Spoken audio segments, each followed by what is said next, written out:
तो first question से शुरू करते हैं। Sketch the journey of the global political economy from Western Washington consensus to the present। तो एंटीवायरस ने लिखा है, वरुण ने लिखा है, सूर्या ने लिखा है। अच्छा, तो एंटीवायरस प्रेजेंट है क्या? पहले नाम क्या है यार इसका?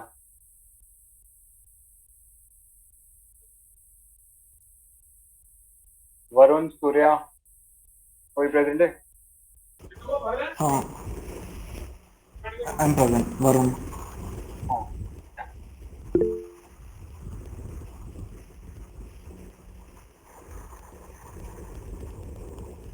I, हाँ I बताओ gave बताओ। the uh, या uh, I gave an introduction for Washington Consensus, like it is a set of economic policies for developing countries and Latin American countries to maintain stability and physical discipline. And I mentioned like it is a set of 10 principles, and I mentioned few of those. And then I went to like uh, they came into the history of that, um, and aftermath of that, there is like criticism at the end of the 19th, uh, at the end of the 20th century. Like apart from Chile, rest of the countries did not develop much from the consensus. Like it stood as a failure.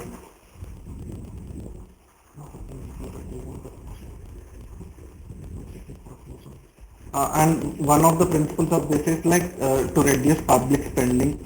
Actually, what happened in USA is like they were like one of the things in background is like they were hugely spending on arms trade and like public spending. So their gold reserves got reduced. So their dollar value has been decreased. So neoliberal liberals like they are more towards like controlling inflation rather than the economic policy. So they said that reduce the public spending, and this also received a lot of criticism. But India followed this like right to they gave like sectional part like uh, uh, for education and health sector we can improve the spending. So India right to education and national immunization program universal at the starting of 1990 throughout the country that I mentioned as an example, and trade liberalization that helped China,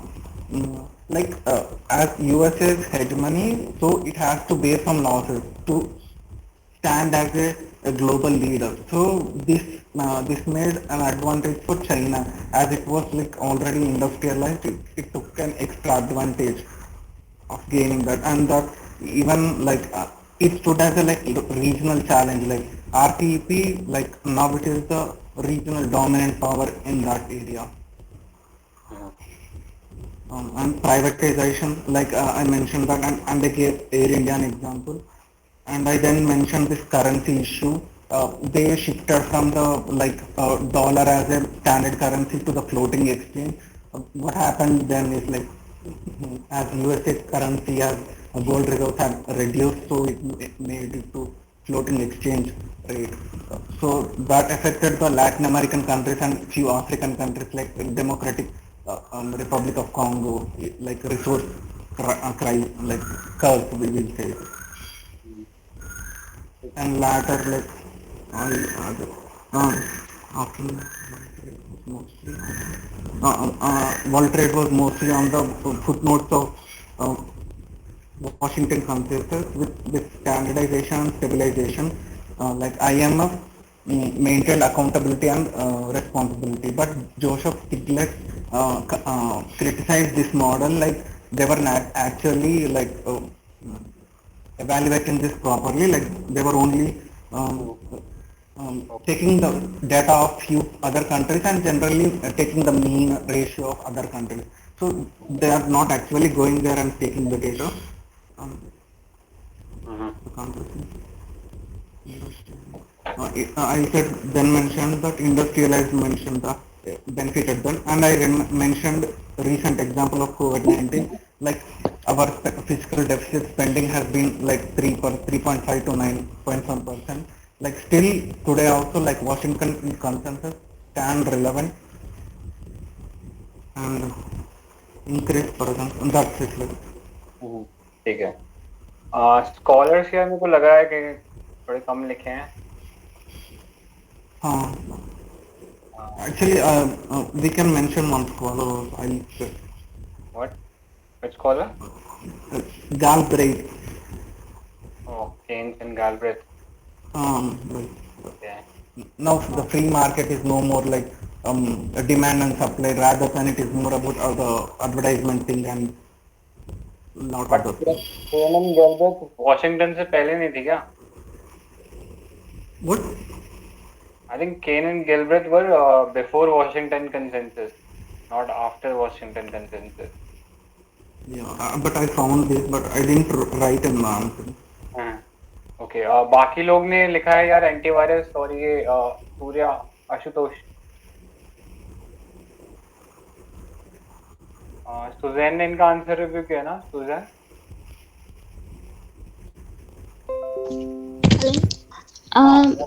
मैंने इनका answer actually देखा था, but मुझे बहुत इसमें मतलब ऐसे catching point कोई लगे नहीं. मतलब बहुत सिंपल था आंसर, तो मैंने जो मुझे लग रहा था. Sorry to disturb you. Sanjay, हाँ. अक्षय को बोल दो यार, लोग उस पर कमेंट कर रहे हैं उधर लॉग इन करने के लिए, तो उनको अलाउ करे वो. पता नहीं क्या बना दिया यार. विकास तू एक बार उसको मैसेज कर देगा क्या? करता हूँ. मैंने टैग तो किया है, वहाँ पे रिप्लाई नहीं आया. ठीक है, मैं कॉल ही करता हूँ. हाँ, कॉल कर. अभी कितने लोग हैं यार यहाँ पे? 14 तो है यार. बाकी लोगों ने तो कुछ ना कुछ करा ही होगा इस पे. स्कॉलर्स कोई एडिशन और लिखने चाहिए थे, बता दो यार थोड़ा आइडिया. मैंने डाला है इस पे. पहले तो जिन्होंने ये टर्म कॉइन किया था जॉन विलियमसन, उनको डाला है. और फिर जोसेफ स्टिग्लिट्ज़ को डाला है. फिर जॉर्ज सोरोस को, क्योंकि उन्होंने बोला था कि क्रेडिट क्राइसिस हो गई है इसके बाद में, 2018 फाइनेंशियल क्राइसिस के बाद में वाशिंगटन कंसेंसस पूरी तरीके फेल हो गया है, तो इन्होंने बोला था फेलियर ऑफ मार्केट फंडामेंटलिज्म है. फिर पॉल क्रूगमैन को ने भी इसको बहुत क्रिटिसाइज़ किया था, ये सारे जो भी प्रिंसिपल्स थे, और उन्होंने बोला था कि रेदर देन इसमें expansionary fiscal policy as a solution mention किया था, जो कि वाशिंगटन कंसेंसस के अगेंस्ट था. और फिर एक टर्म दिया गया था post Washington consensus for 21st century, और उसमें ऑगमेंटेड वाशिंगटन कंसेंसस की बात की गई थी, जिसमें अदर इशू जैसे legal political reform, anti corruption, labour market और फ्लेक्सिबिलिटी, इन सब की बात की गई थी. तो मुझे यही थोड़ा डिफरेंट लगा. तो हाँ, पोस्ट वाशिंगटन तो मेंशन कर रखा है.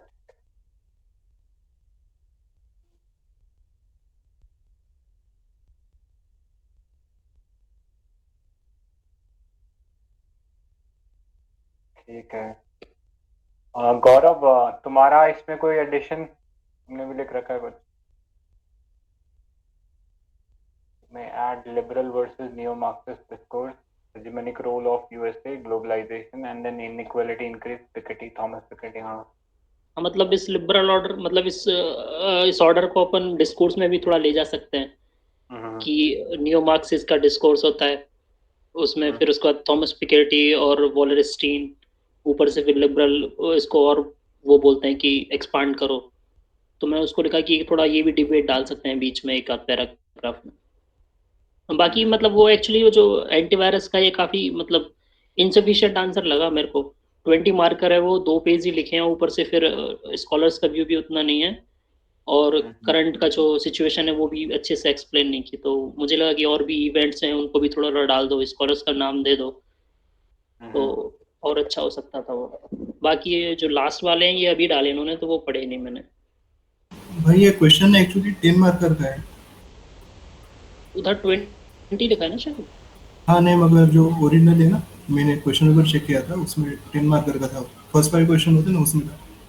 अरे वो अक्षय भाई ने बहुत ज़्यादा ब्रेनस्टॉर्मिंग करके दिमाग लगाया, तो मुझे 20 का लग रहा है.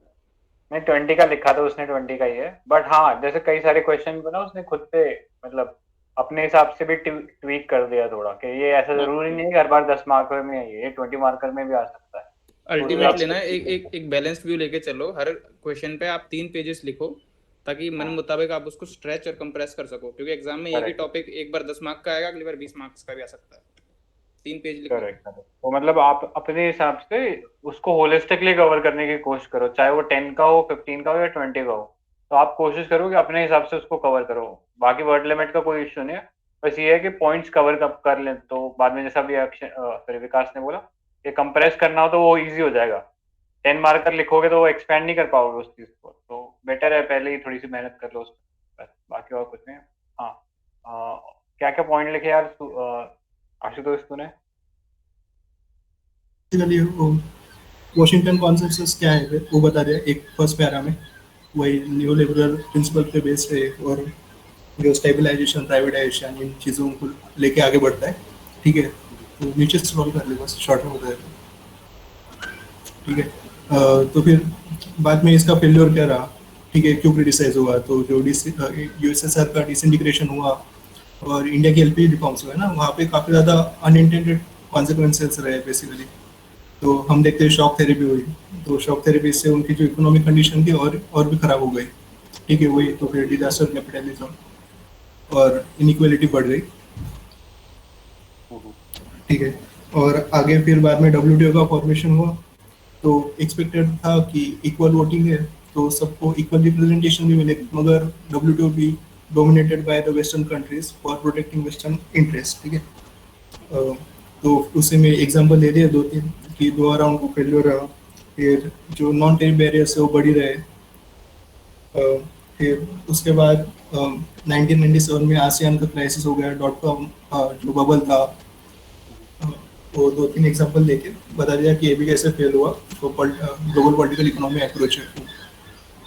ठीक है, तो फिर इसमें जब 2008 का क्राइसिस हुआ तो मतलब काफ़ी ज़्यादा क्वेश्चन मार्क खड़े हुए इसके जो न्यू लिबरल स्ट्रक्चर है उस पर। तो हमें क्या चाहिए बेसिकली, तो न्यू ब्रेटन वुड्स प्रपोज किया, नहीं तो ऑगमेंटेड वॉशिंगटन कॉन्सेंसस, तो ह्यूमन राइट्स या फिर एनवायरनमेंट प्रोटेक्शन वगैरह इसके लिए जो मतलब win situation for all rather than unilateral mechanism, अभी जैसे है ना कि मतलब वेस्टर्न डोमिनेशन।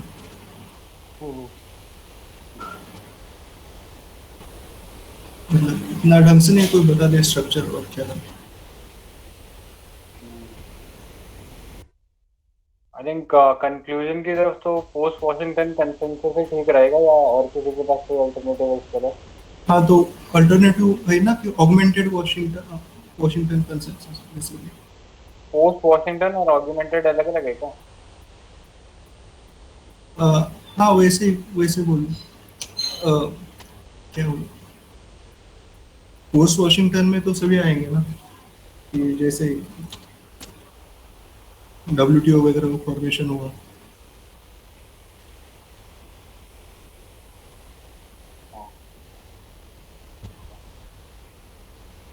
बाकी लोगों को क्या व्यू है यार, इसको बोल दो फटाफट।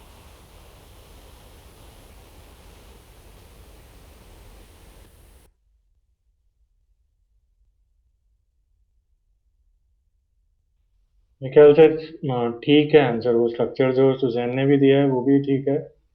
एंड जनरली मैं स्केच स्केच द जर्नी बोला है ना, तो एक छोटा सा बैकग्राउंड देके किस कॉन्टेक्स्ट में न्यू लिबरलिज्म आया था, वॉशिंगटन कंसेंसस आया था, वो देखे, then Washington consensus how it has worked in last 20 years before, and then what happened in 2008 crisis and how we are rethinking the Washington consensus पे एंड कर सकते हैं। तो आई गेस ठीक है वो स्ट्रक्चर, मतलब हाँ इसकी हाँ, थिंकर्स काफी थिंकर्स स्टैंडर्ड हो सकता है।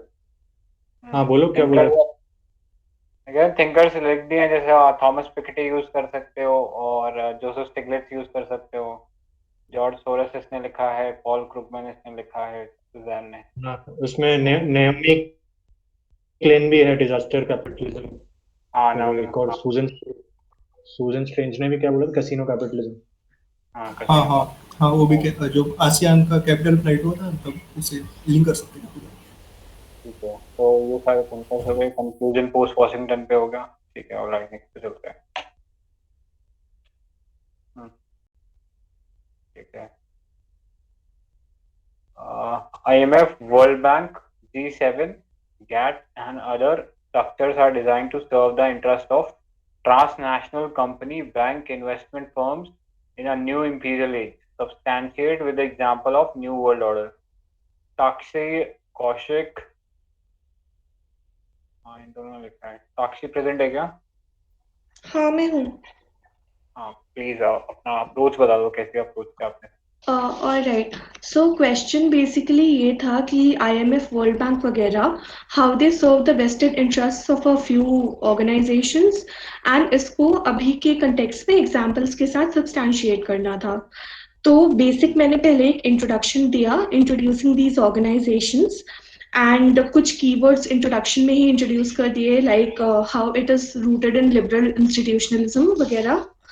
उसके बाद एक इसमें जो मेन क्वेश्चन में they were asking how it's linked in the new imperial age, तो मुझे बेसिकली उसका लिंक समझ नहीं आ रहा था बहुत ज्यादा कि how I can integrate it in the answer. That is why I remembered कि Arundhati Roy has called the new liberal capitalism as the mutant variety of colonialism, इसलिए मैंने वहां पर ये डालकर इसको न्यू इंपीरियल एज से लिंक करने की एक बार कोशिश की, the functioning of IMF, world bank वगैरह इनको, and then I directly came to the main body of the answer.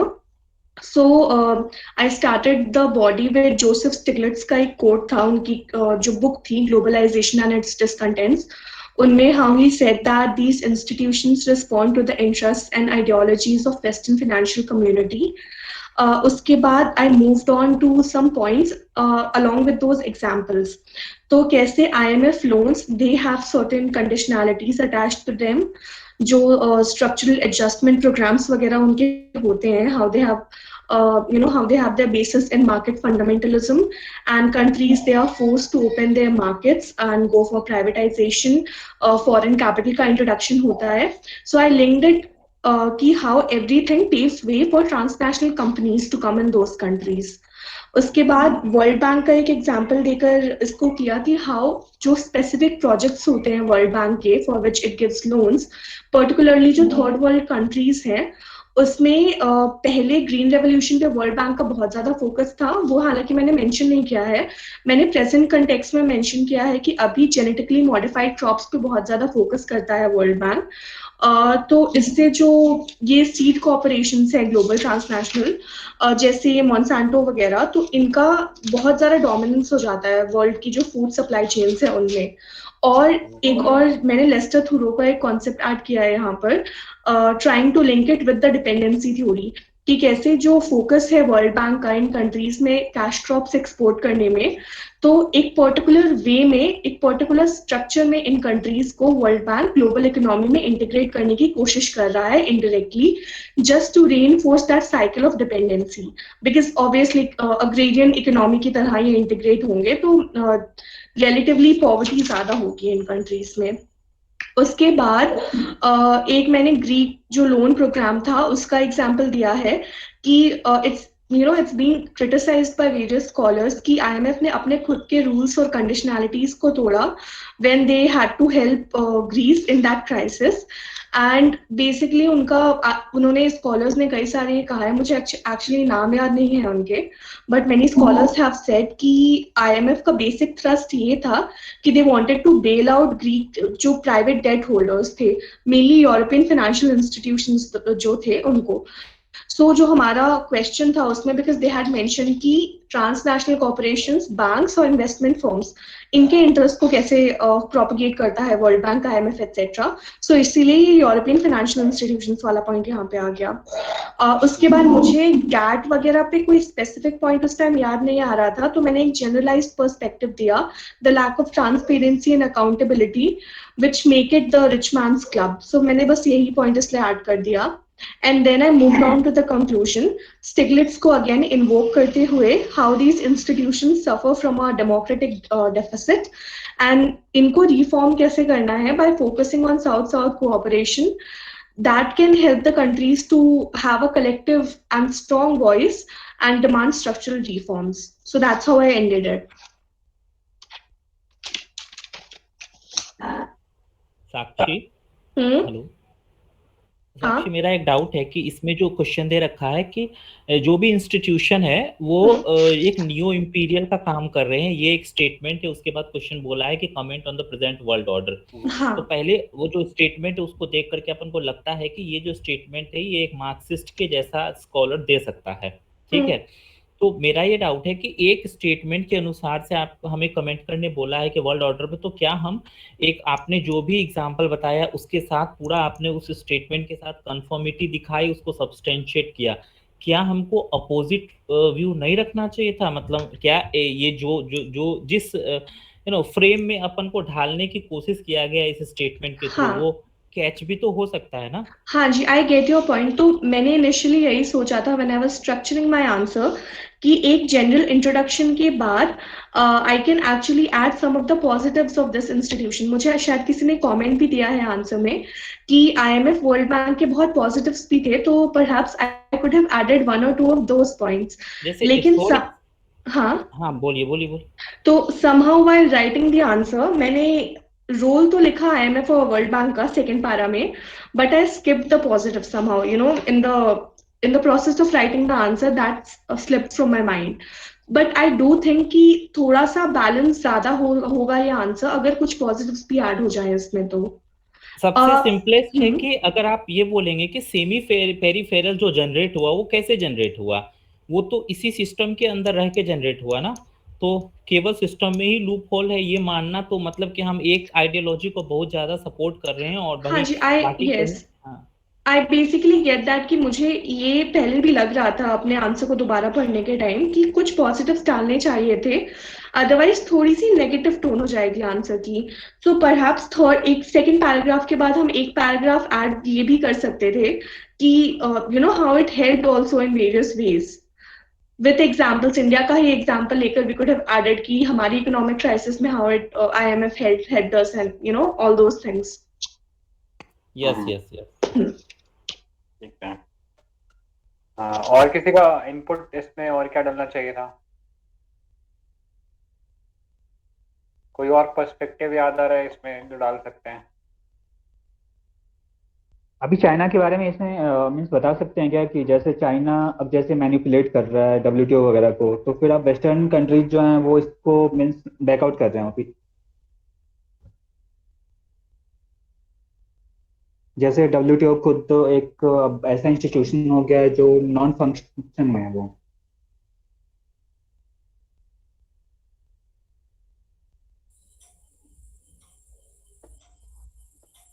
You know, this is very similar to how free riders are taking advantage. वो I think hegemonic stability या कोई theory थी जिसमें ये पढ़ा था हमने कि how free riders take advantage of the institutions created by the hegemon. So perhaps उससे थोड़ा सा link करके हम structure कर सकते हैं इसको answer. Kindleberger trap. Time permits. हाँ, Kindleberger trap, exactly. ठीक है।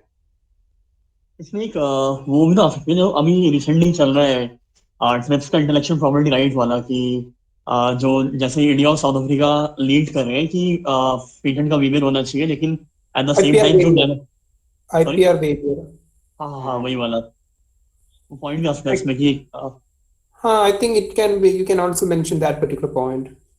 उसके अलावा मतलब कोई भी ऐसी कंपनी चाहे जैसे मतलब वर्ल्ड बैंक के एलिगेशन लगते हैं कि वर्ल्ड बैंक काफी टाइम से जो है अपना ये क्या बोलते हैं उसको इंफ्रास्ट्रक्चर डेवलपमेंट छोड़ के जो है वो बाकी चीजों में फोकस कर रहा है, मतलब कि सोशल सर्विस पे इतना फोकस नहीं कर रहा है। तो कहीं ना कहीं मतलब उसमें जो ट्रांसनेशनल कंपनीज हैं, जो बड़े फर्म्स हैं, उनका रोल ज्यादा बढ़ता जा रहा है ट्रांसनेशनल उसमें ऑर्गेनाइजेशंस में। यू नो आईपीआर वाला पॉइंट हम ऐड करके इसको कंटेम्परेरीली अभी जो वैक्सीन से रिलेटेड इश्यूज चल रहे हैं उनसे भी लिंक कर सकते हैं, तो थोड़ा और ज्यादा इफेक्टिव हो जाएगा आंसर, कंटेम्परेरी अफेयर्स आ जाएंगे तो। अच्छा, इसके अंदर ये इंक्लूड कर सकते हैं क्या? आंसर वो देख लेना। क्या कह रहा था, कोई कुछ कह रहा था बीच में? हाँ, मैं बोल रहा था कि जैसे जो वेस्टर्न कंट्रीज है ना, आज के टाइम पे हम लोग देख रहे हैं कि वो अपने जैसे एमएनसीज और ये सब जैसे आईएमएफ ये सब जो इंस्टीट्यूशन है वो उसके थ्रू पहले किसी भी जो वेस्टर्न से जैसे अफ्रीकन कंट्रीज है तो उसमें वो पेनिट्रेट करते हैं और वहाँ की जो गवर्नमेंट है वो इनडायरेक्टली कंट्रोल भी कर रहे हैं। अब फॉर एग्जाम्पल अभी वहाँ बोलो जैसे अभी कुछ दिन पहले एक मीन्स अफ्रीकन कंट्री में कोई प्राइम मिनिस्टर या प्रेसिडेंट था जिनने बोला था कि ये जो वेस्टर्न कंट्रीज हैं इनके थ्रू हमारे गवर्नमेंट को कंट्रोल कर रहे हैं। ये तो एक्चुअली में हो ही रहा है, मतलब जैसे आप जो कह रहे हो उसका एक काफी एक सॉलिड सा एग्जाम्पल कुछ टाइम पहले आया था शायद आपने सुना भी होगा, डॉल्फिन सेव लेबलिंग। इसने करा ये था कि यूएस ने WTA के थ्रू ये करवाया था कि जो भी डॉल्फिन को मारेगा उससे मतलब वो पड़ेगा, फाइन पड़ेगा। लेकिन ये मैक्सिकन फिशरमैन के राइट्स को हरास करने वाली बात थी, क्योंकि बेसिकली वो उस पर डिपेंडेंट थे। जो मतलब एनवायरमेंटल सॉवरेनिटी कंसर्न आया था ये उसका वर्ल्ड बैंक के बेसिस पे, जो उसका क्रिटिसिज्म आता है कि। और एक दूसरा ये था कि जेनेटिक फूड्स को प्रमोट करते हैं जो वेस्टर्न कंट्रीज हैं, और कहीं ना कहीं जो है वो आपकी नॉन वेस्टर्न कंट्रीज में आके इफेक्ट डालती है वो कहीं ना कहीं। तो मतलब हाँ, वो जो आप बोल रहे हो वो उस लाइन में आ सकते हैं वो, पर वही है कि कुछ पॉजिटिव पॉइंट्स भी डाल सकते हैं इसमें अलग से कुछ, वो अगर किसी को याद आ रहे हैं कुछ पॉजिटिव पॉइंट्स, वैसे तो बहुत सारे हैं काफी टाइम से, लेकिन अभी कंटेम्प्रेरी टाइम में ज्यादा से ज्यादा जो पॉजिटिव वाले हैं वो वही यूएसए के कंटेक्स्ट में आएंगे कि जो उनके जो लेबर वो है लेबर लॉज हैं, वो कहीं ना कहीं मतलब वो अंडरमाइन हो रहे हैं, क्योंकि चाइना वाले जो है बेसिक वेज लॉस का वो कर रहे हैं, हरास कर रहे हैं, ताकि वो ज्यादा वो कर पाए, क्या बोलते हैं, प्रोडक्शन और ज्यादा एक्सपोर्ट कर पाए। तो कहीं ना कहीं ये यूएस को अंडरमाइन कर रहा है, यूएस के लेबर लॉस को। तो ज्यादा से ज्यादा जो अभी के टाइम में, वो तो खैर यूएस और चाइना के ट्रेड वॉर के कंटेक्स्ट में ही सारे पॉइंट्स हैं। एक बार ये कौशिक का आंसर पढ़ देता हूँ, आई थिंक इसमें कुछ पॉइंट्स मिल जाए। To reconstruct devastated economy after World War II and to avoid any future global recession, Bretton Woods institutions were established in 1994. It was based on 14-point speech given by Woodrow Wilson. He suggested that that is necessary to establish liberal international economic order based on free market to establish peace and stability. These institutions were tasked with monetary regulation, financial assistance, rule-based trade regime.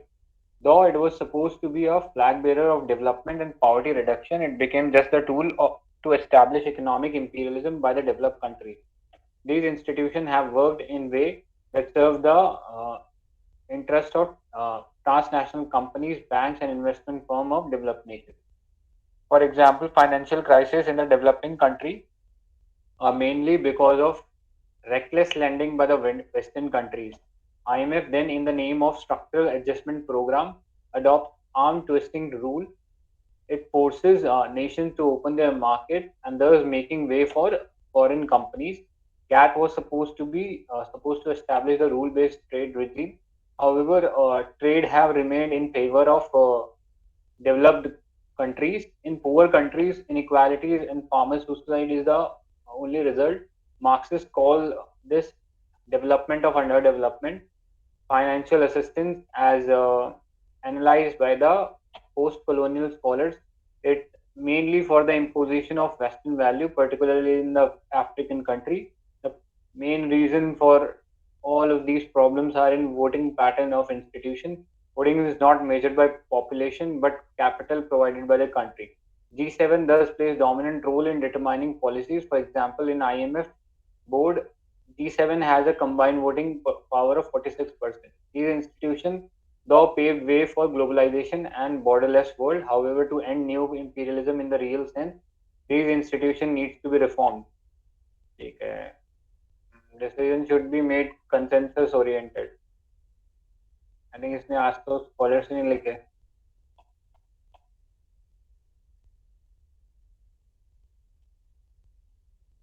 इसमें जो WTO की trade facilitation agreements हैं, या जो Washington consensus का basic premise है कि taxation कम होना चाहिए, लेबर लॉ रिफॉर्म्स होने चाहिए, वेलफेयर स्कीम्स और रैशनलाइजेशन ऑफ सब्सिडीज होना चाहिए, ये सब अल्टीमेटली ट्रांसनेशनल कॉर्पोरेशंस को हेल्प करते हैं.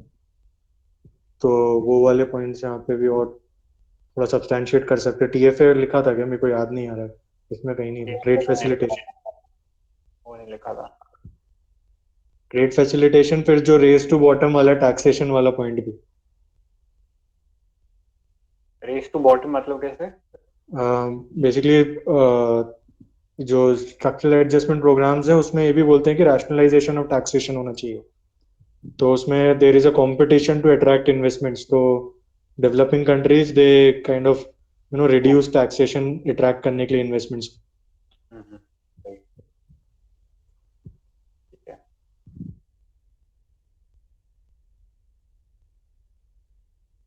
मेरे ख्याल से क्वेश्चन को सब्सटैंशिएट विद एग्जांपल्स लिखा हुआ है, मतलब एग्जांपल्स पे और कुछ एग्जांपल्स आ रहे हैं क्या?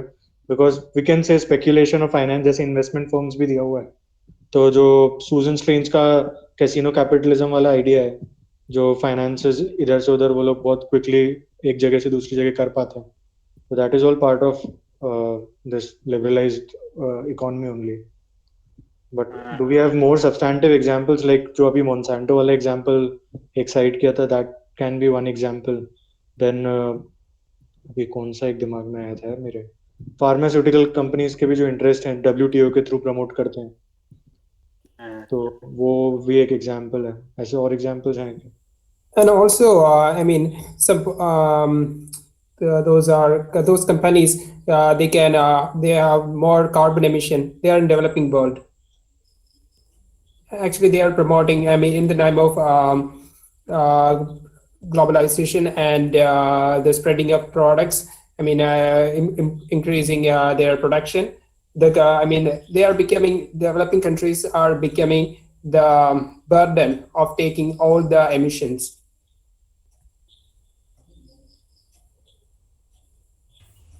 Also, can you give the concept of internationalization by Robert Cox?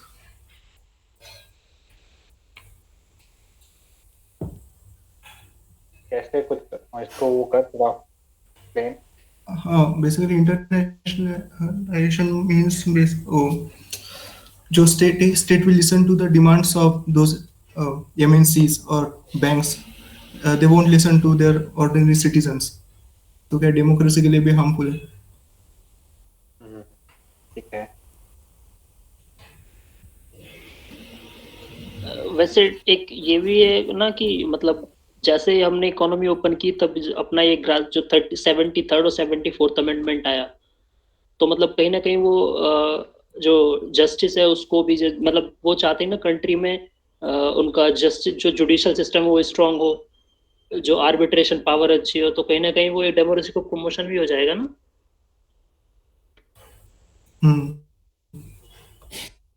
73rd और वो पंचायत राज वाला क्या? हाँ, मतलब लोग उसको रिलेट करते हैं उससे कि ये मतलब इंडिया के लोगों की डिमांड नहीं थी, ये कहीं ना कहीं फोर्स्ड किया गया है. जैसे ही इकोनॉमी ओपन की तो इन जो वर्ल्ड बैंक और इंस्टीट्यूशन थे इन्होंने बोला कि भाई आप ग्रुप गवर्नेंस लेवल अच्छा करो अपना, तो उस करके ऐसा बोलते हैं.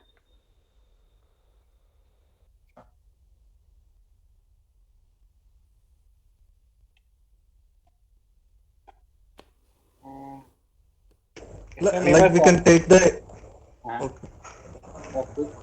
example of primary goods. Like India and some other countries, like they are primarily focused on like exporting primary goods only, like agricultural goods, sending raw material and exporting finished goods till now also. Oh, okay, you can.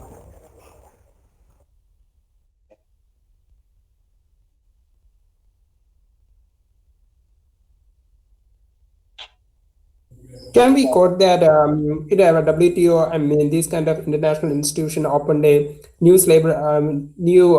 extracting system, I mean, that making African countries just for raw materials?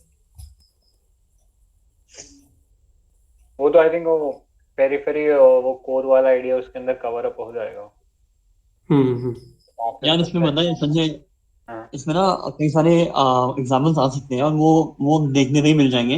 वैसे ही मतलब almost 20 minute लग गए हैं 2 question में. आगे बढ़ते हैं और जो इसमें जो एग्जाम्पल्स हैं एक बार जिस को मिलते हैं यहाँ पे डाल देना.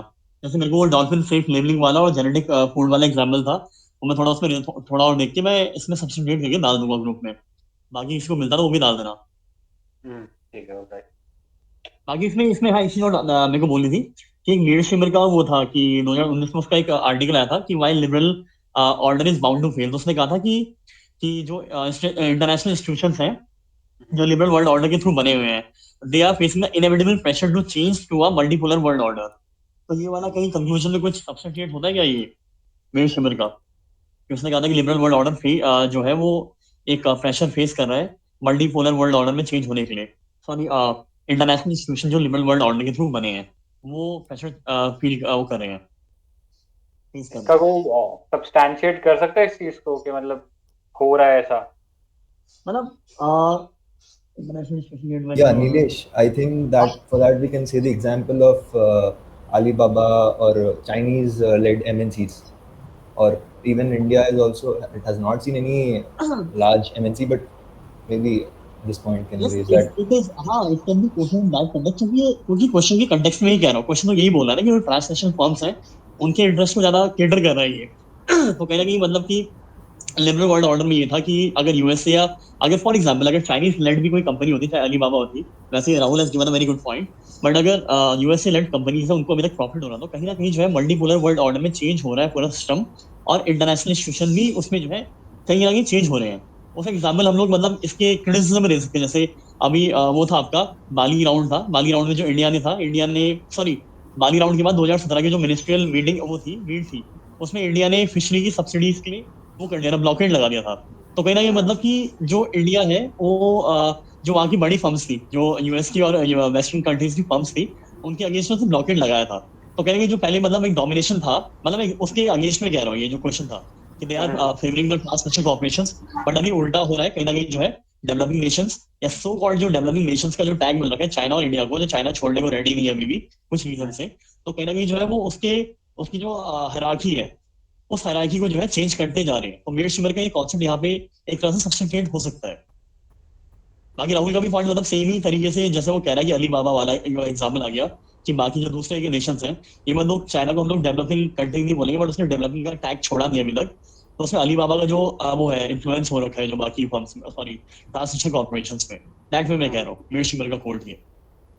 बाकी इसको चाइना वाला एग्जांपल तो वैसे भी लिख सकते हैं ना कि जैसा वो सेमी पेरिफेरीज वाला था, दे आर फर्दर एक्सप्लॉइटिंग वो पेरिफेरीज, तो इस तरह की भी लिख सकते हैं।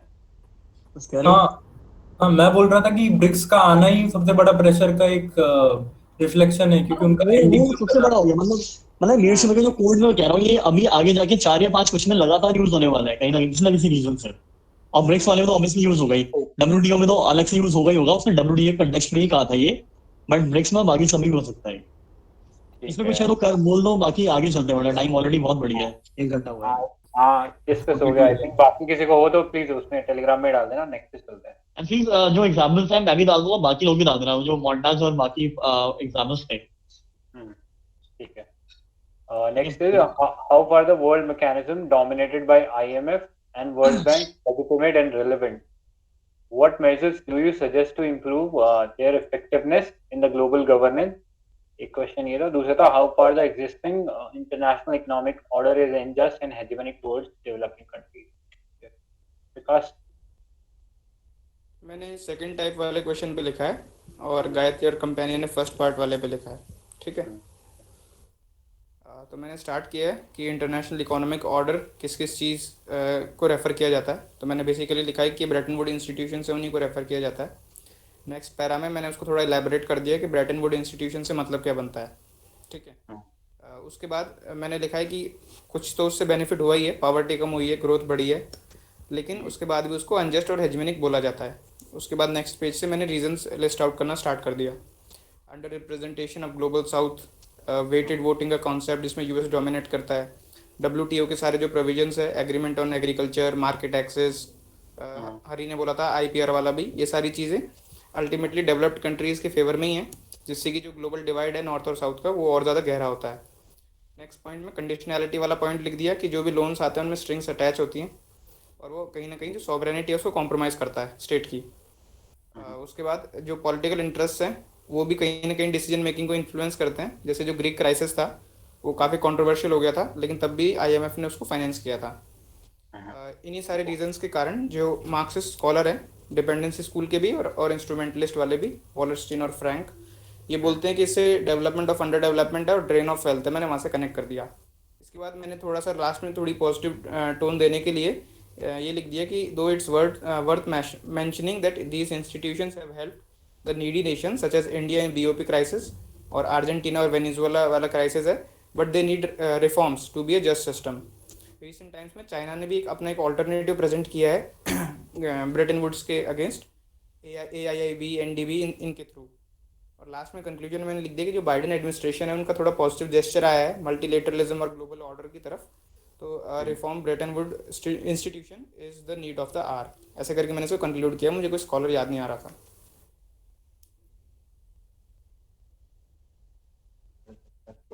order reform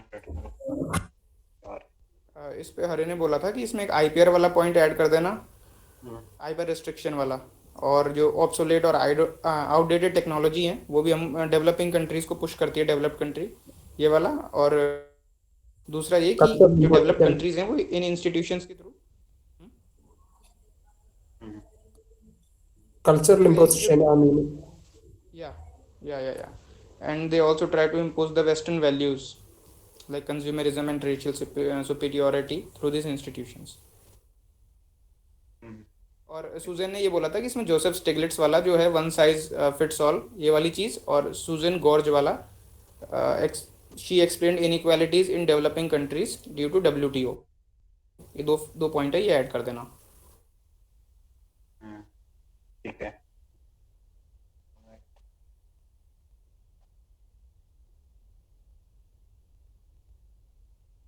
और किसी का कोई भी और कुछ एडिशन होना चाहिए था कि इसमें? Yeah, it's a nice answer, I think, in my view. ठीक है।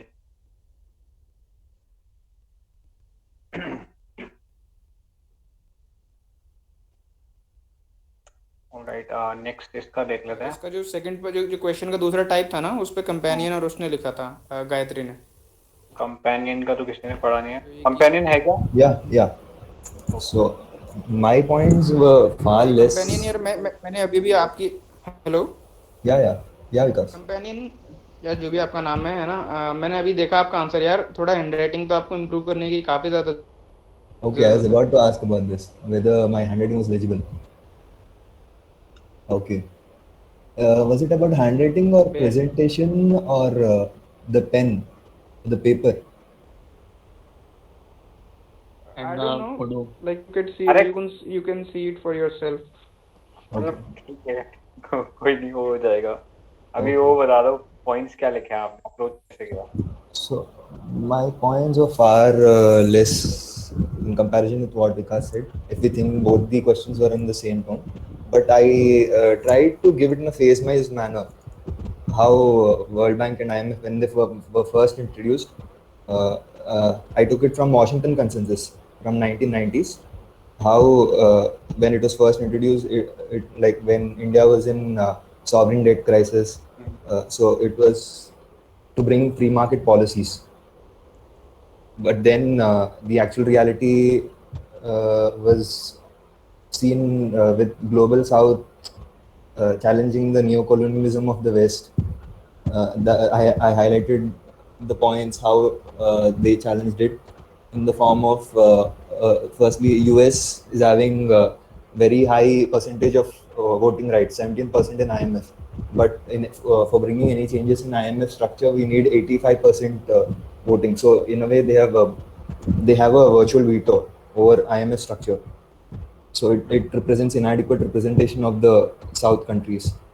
And then the second point is how the conditionalities by IMF, they have made the welfare state developing countries. They have authoritarian governments which look at welfare state interventions, but their hands are tied because of the what do we call that? I don't remember the words. I think it's called autarky. IMF imposes some sanctions, right? So the next point. Then which measures? Hello? Yeah, anyway. So then I went to 2008 global financial crisis. Austerity measures. Yeah, austerity measures. Yeah, austerity What measures. you're referring to. Yeah. So after that, I went to the 2008 global financial crisis, where political instability was seen. The economic crisis also brought changes in the geopolitical structure with civil wars. With civil wars and protectionism. The present protectionism, it has its origin in 2008 global crisis. Then supply chains, the COVID crisis, how it has further shown that there were fractions in the global capital and trade supply chains. Then I went to the reforms part, the second part of the question. What you have to do? I just gave 2 points. One quoting Joseph Stiglitz to make democratic decision-making institutions, and second, I took a very anti-China stance that this point was mentioned by Sameep 2-3 days back of SCRI. We have to instead of purely market-driven supply chains, we have to have a political trust-based supply chains. Okay, so I guess that's my mother. I'll talk to you later. So that's all from my side. ठीक है.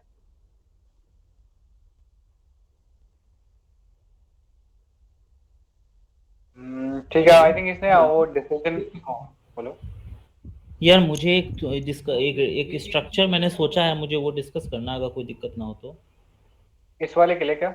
इस वाले question के लिए? इसी वाले के लिए. हाँ बताओ. मतलब मुझे लगा कि अगर ये क्वेश्चन पूछ रहा है कि जो एग्जिस्टिंग इकोनॉमिक ऑर्डर है, तो मैंने इसको इंटरप्रेट किया कि एग्जिस्टिंग इकोनॉमिक ऑर्डर तो ब्रिटेन वुड्स से ओरिजिनेट हुआ है ना.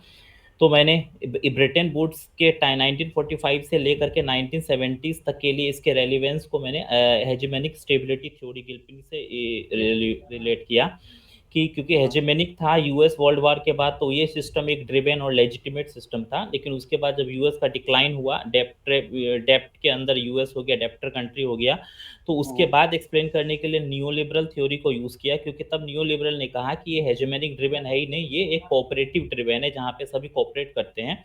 और ये वही टाइम था जहाँ पे NIEO का कंसर्न शुरू हो गया था. तो ये जो पॉइंट है कि suggestion for improvement as well as loophole की ये हेजेमोनिक है कि नहीं, वो पॉइंट वही से NIEO के जो सजेशंस है वो उससे उस पॉइंट को ऐड करेंगे. उसके बाद नियो लिबरल के डिक्लाइन होने तक, नियो लिबरल तब डिक्लाइन हो गया जब ईस्ट एशियन क्राइसिस आया. तो उस समय ऑब्जर्व किया गया कि ये जो वर्ल्ड इंस्टीट्यूशन है एक्चुअली ये एक नए चीज को राइज कर दिया है जिसका नाम है ग्रुप हेजेमनी. मतलब उस समय G7 काफी वर्क कर रहा था, और स्लोली जब एशियन क्राइसिस आते आते G7 के थ्रू एक नया ग्रुप G20 आया. ठीक है. और एट प्रेजेंट एक नया और एक ऑल्टरनेटिव आया थ्योरेटिकली, चाइना का मॉडल. यानी कि अभी 3 मॉडल एक साथ काम कर रहे हैं, G7, G20 and BRICS model. ठीक है. ब्रिक्स के अंदर में AIIB और न्यू डेवलपमेंट बैंक इंक्लूड करूंगा. तो ये 3 जो है, और NIO के सजेशन को ले करके जो कॉन्सेंसस बिल्डअप है वो, और किसके वैल्यू पे, तो उसके लिए मैंने एक कमिटी बैठा था, global report of global governance committee. उसने एक वर्ल्ड सिविल एथिक वैल्यूज की बात की थी, तो उसको इसमें डाल करके ताकि चीज़ें जॉन रॉल्स के थ्रू जस्टिस भी रिप्रेजेंट करे. तो ऐसे कंक्लूड कर दूंगा. रूपक, आप ये थोड़ा सा सजेशन फिर से बता दोगे, जो कैसे जो इसके गवर्नेंस वाला जो पार्ट है ना, जो सजेशन पूछ रहा है, वो आप फिर से एक बार बता दोगे? हाँ, मैं कौन वाला, पहला क्वेश्चन या दूसरा क्वेश्चन इसमें? सेकंड पार्ट, जो में सजेशन पूछ रहा है. Improve, suggest how to improve their effectiveness. इसके लिए मैं बोला मैं बीच से भी लूंगा, हर पार्ट के साथ मैं थोड़ा सजेशन जरूर जोड़ूंगा. जैसे कि मैं NIEO के जो भी सजेशंस है, ठीक है, NIO के अपने पॉइंट से जो नैम कंट्रीज ने मिलके एक चार्टर दिया है वो सजेशन, और जो प्रेजेंट टाइम में एक ट्राइलेटरल, एक ट्राइंगुलर थिंग ऑर्डर बन रहा है जो G7, G20 और ब्रिक्स का है, उनका एक कॉन्सेंसस. और एक मैंने बोला कि जो रिपोर्ट ऑफ ग्लोबल गवर्नेंस का वर्ल्ड सिविक एथिकल वैल्यूज जो है वो डालूंगा, क्योंकि उसके साथ मैं जॉन रॉल्स को रिलेट करना चाहता हूँ. तो लास्ट वाले पैराग्राफ में ये तीनों डालूंगा. और जो आप एग्जैक्टली पॉइंट बोल रहे हैं ना, वो मेरे पास है नहीं, क्योंकि मैं क्वेश्चन प्रिपेयर नहीं किया हूँ. NIEO के पॉइंट मुझे मिले हैं, कलेक्ट किया हूँ, मैं फ्रेम नहीं किया हूँ. NIEO के से सजेशन है इसके कैसे इम्प्रूवमेंट लाया जाए वो उस समय के डिबेट से. अच्छा रूपक, आपने जो ये स्ट्रक्चर बोला ना, इसके लिए क्या बोलते हैं कि आपने बोला कि न्यू लिबरल का वो हो रहा है, क्योंकि एक बार मैं एक चीज देख रहा था, जो क्वेश्चन था ये शायद 2002 का पूछा हुआ है. तो कहीं ना कहीं क्वेश्चन उस बेसिस में कि जहाँ पे यूनिलेटरल वर्ल्ड ऑर्डर काम कर रहा है, और आप जो न्यू लिबरल कह रहे हो, मतलब आपको अपोज नहीं कहना, लेकिन एक वो था जो हेजेमोनिक स्टेबिलिटी थ्योरी थी जो न्यू लिबरल थी, अगर एक सिंगल हेजेमन होगा तो ज्यादा अच्छे से मतलब स्टेबल रहेगा जो वर्ल्ड ऑर्डर है.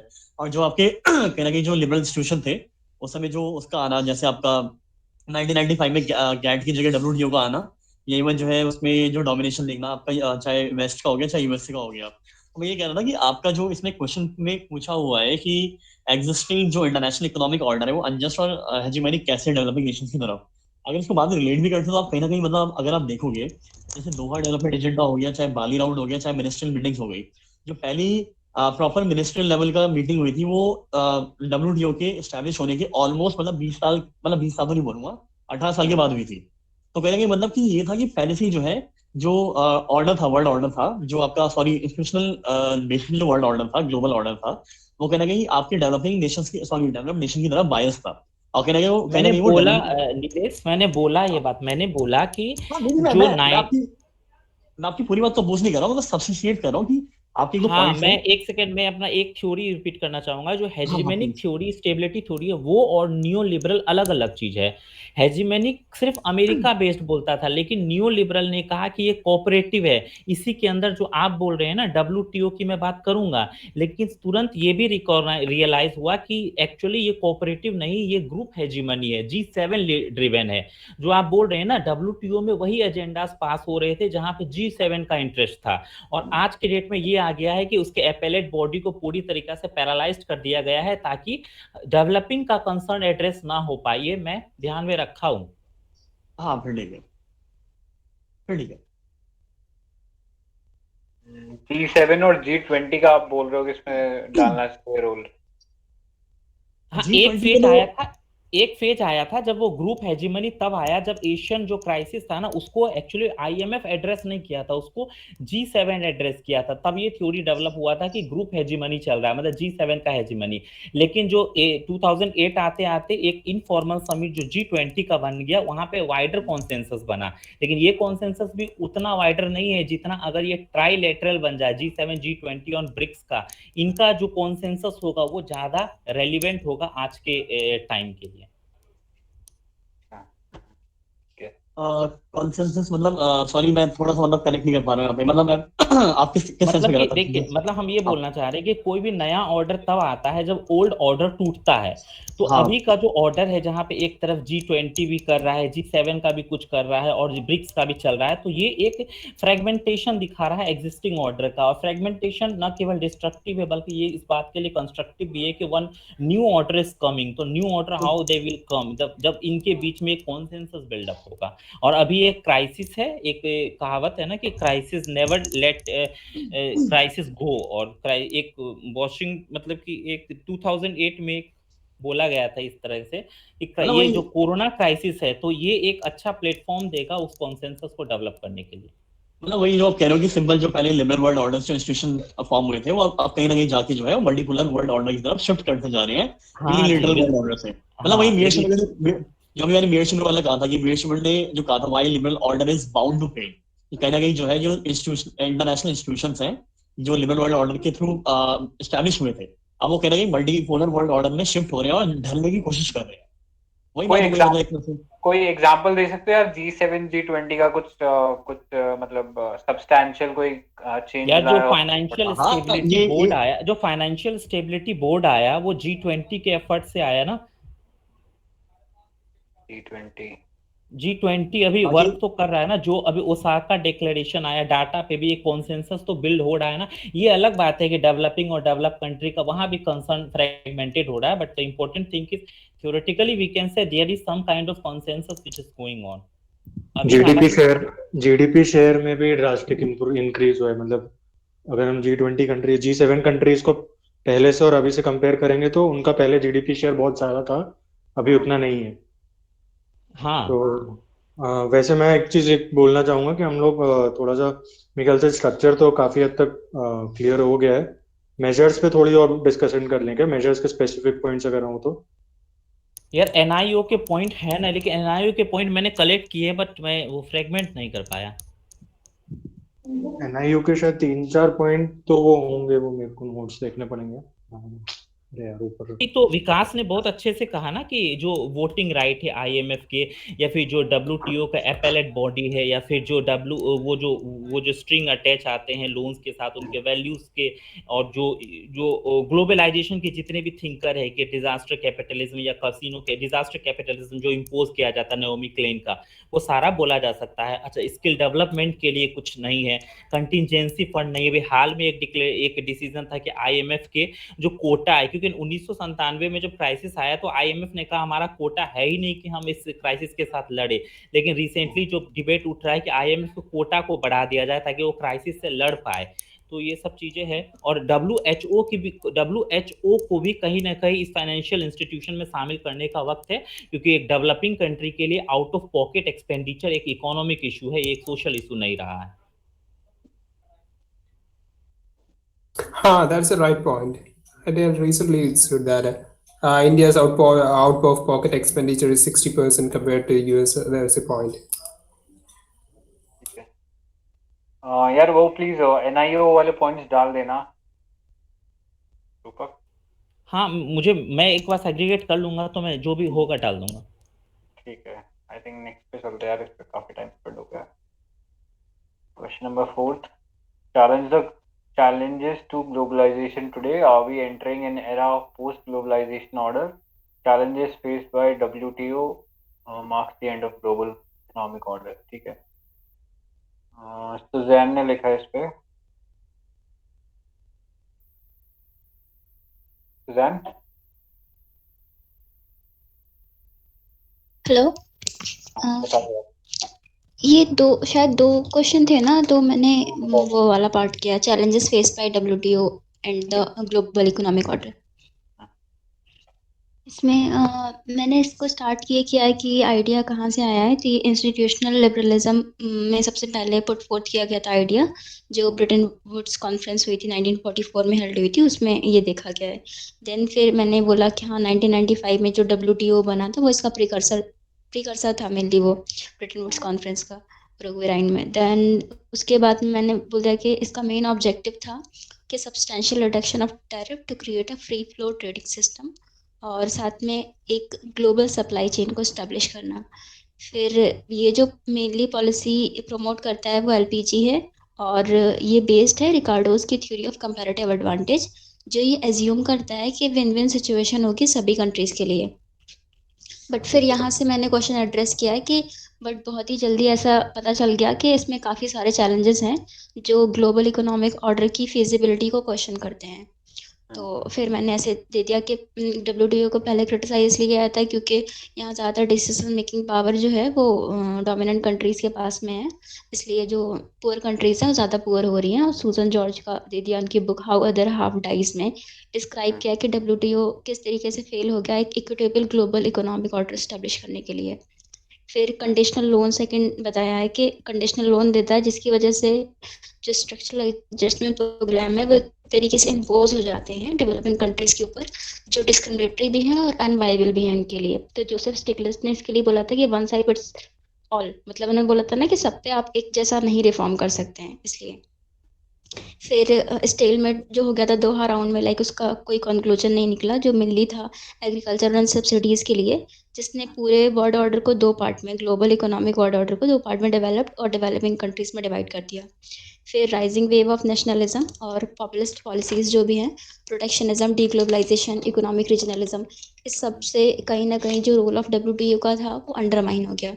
एग्जाम्पल में देती है जैसे America first policy Donald Trump की और trade war US and China के बीच में, उससे ज़्यादातर जो डब्ल्यूटीओ के प्रिंसिपल्स थे उसमें काफ़ी वायलेट हो गए थे। फिर उसके बाद में फिर मैंने थोड़ा सा एंड कर दिया इसको कि हाँ जो भी ये चैलेंजेस फेस कर रहा है डब्ल्यूटीओ, उससे जो ग्लोबल इकोनॉमिक ऑर्डर की वल्नरेबिलिटी शो होती है और दिखाता है कि किस तरीके से ये जो होल सिस्टम है वो वेस्टर्न और अमेरिकन बायस्ड है।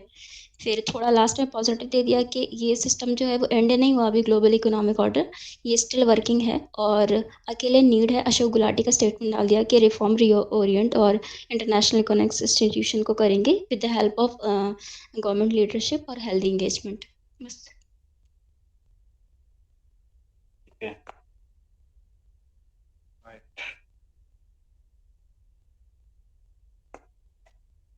ठीक लग रहा है।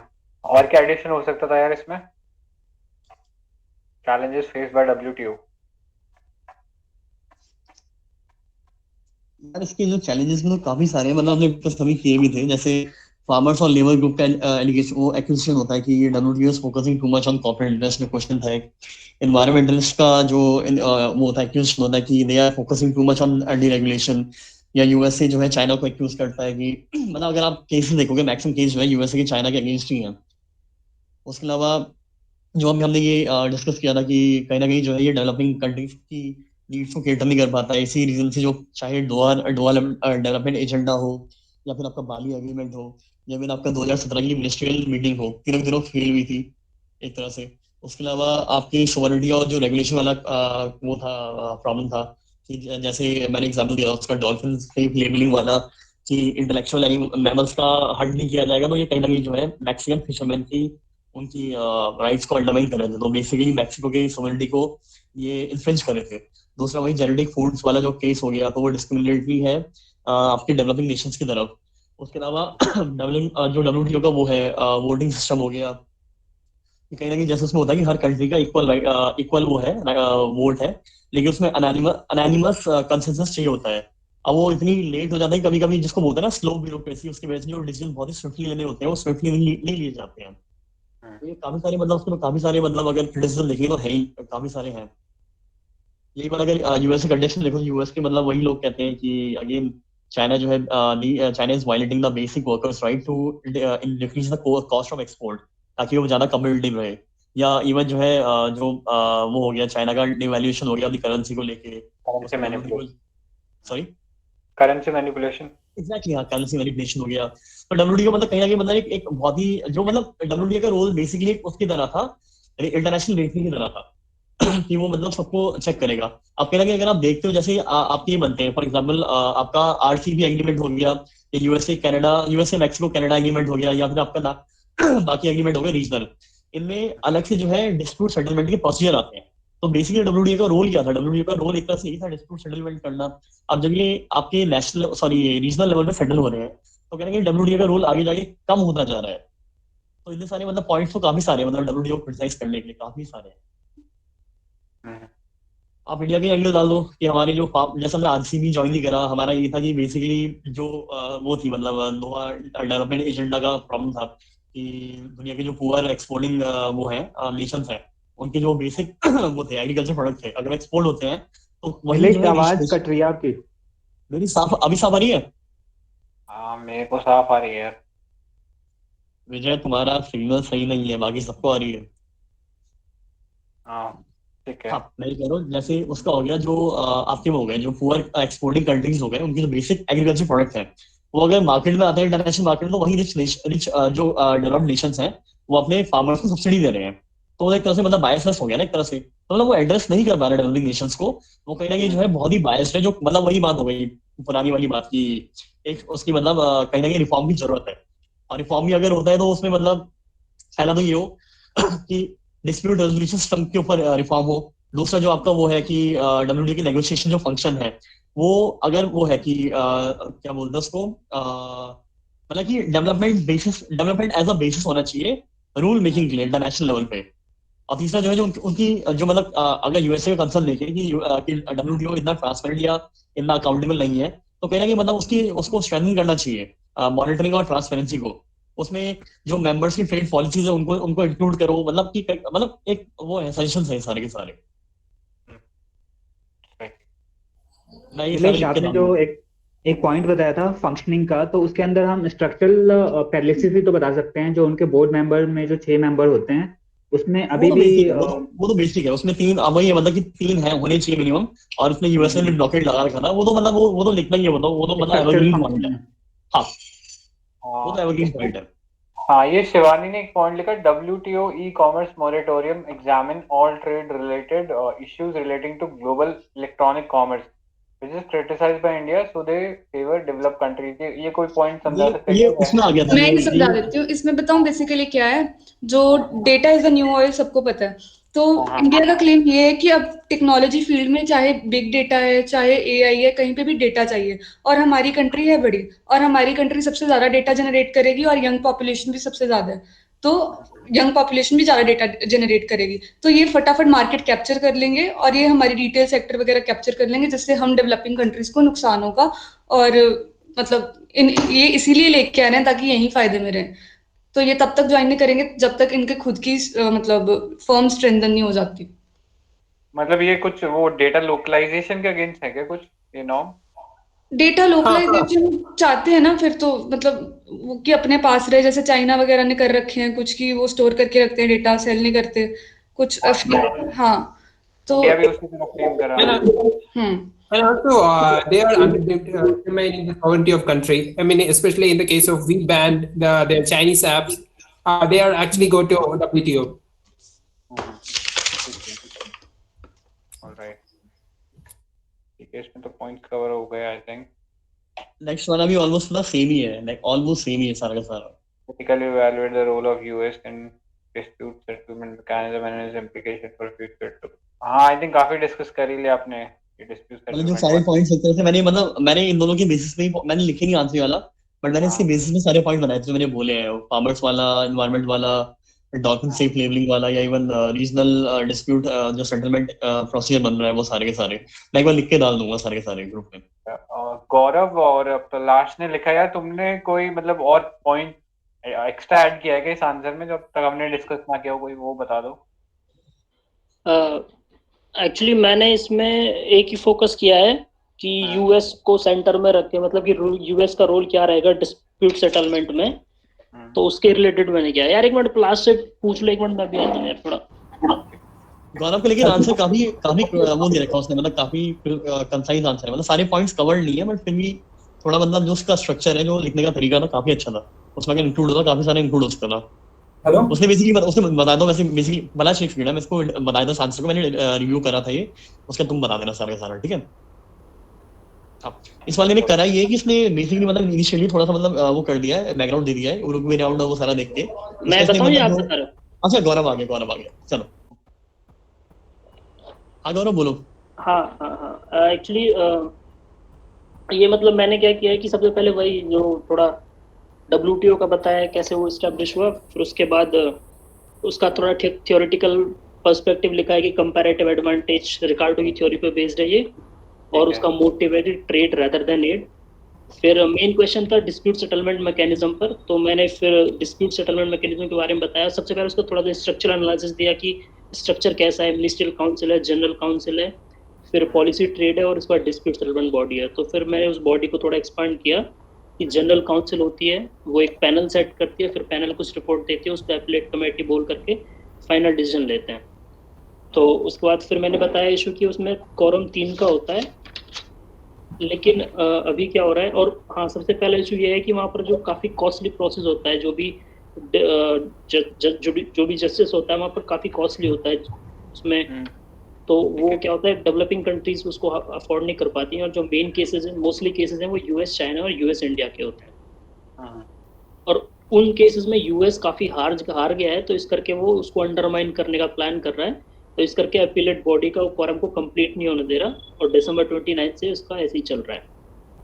और इसलिए यहाँ पर कंसेंसस वोटिंग होती है, इस करके वो ब्लॉक कर रहा है। तो मतलब ये इसके साथ साथ वो इश्यूज भी सामने आ रहे हैं, कंसेंसस वोटिंग हो गया, जैसे अपीलेट बॉडी काम नहीं कर रही है, यूएस चाइना मतलब इनके केसेस हैं, कॉस्टली प्रोसेस, तो मैं इश्यूज भी लिखते जा रहा हूँ। उसके बाद फिर हाँ उसके बाद मतलब यूएस क्या अपना वो देता है, वो बोलता है कि ये बायस्ड बॉडी और ट्रांसपेरेंसी अकाउंटेबिलिटी के भी सिचुएशंस में, और उसको रीशेप करो अदरवाइज हम छोड़ देंगे WTO। फिर DS जो डिस्प्यूट सेटलमेंट बॉडी है उसके रिगार्डिंग थोड़ा सा बताया है कि मतलब ये ज्वेल ऑफ द क्राउन है WTO का, और it's a covenant without sword. यहाँ पर मुझे कुछ मिल नहीं रहा था, मैंने ये स्टेटमेंट डाली, थोड़ा ऐसा लगे कि स्कॉलर व्यू भी लगे थोड़ा। और ये बताया कि अगर ऐसा हो रहा है, अगर WTO खत्म हो रहा है, तो एक ब्रेकडाउन की तरफ जा रहे हैं हम, जो करंट लिबरल इंटरनेशनल ऑर्डर है, तो इस करके उसकी तरफ जा रहे हैं हम।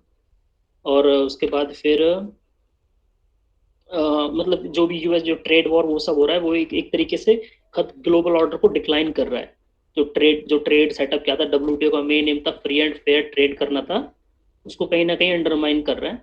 फिर उसके बाद मैंने बताया कि अभी जो उसने पूछा है ना लास्ट में, ये होता कि इम्प्लीकेशंस क्या होंगे इसके फ्यूचर में। तो हाँ, तो मैंने वहाँ पे बताया कि WTO जो सेक्रेटेरिएट है वो बोलता है कि भाई एपलेट मेंबर तो अपन रखेंगे, चाहे वो यूएस की मर्जी हो या ना हो। और उन्होंने सजेशन किया कि वीटो पावर सिर्फ एग्रीमेंट पे होनी चाहिए, ना कि आपकी एडमिनिस्ट्रेशन प्रोसेस में। तो और उसके बाद फिर एक क्या बोलते हैं, विकास ने एक और बताया था कि इंडिया और फ्रांस ने मिलकर के एक क्या बोलते हैं, उन्होंने कुछ मतलब एक मैकेनिज्म तैयार किया है, वो देख लेना, नीचे कमेंट किया है उसने।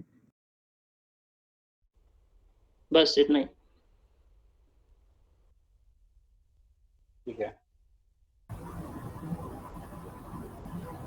आई थिंक पूरा कवर कर लिया है यार। अभी का कुछ अपडेट है क्या कि ये बाइडेन के आने के बाद से डिस्प्यूट सेटलमेंट बोर्ड के अपॉइंटमेंट्स को लेके कुछ इश्यूज था पहले से ना, उसको वो हुआ था प्लान, बस वो पहले उसमें एक चीज वो होती डेवलपमेंट कि पहले जो चाइना बैक्ड वो चेयरमैन आ रही थी कोई और, अब वो हट के बाइडेन के मतलब कि यूएसए बैक्ड कोई चेयरमैन आया अभी यही डेवलपमेंट हुआ है फिलहाल। तो उसके अलावा कुछ आया नहीं फिलहाल।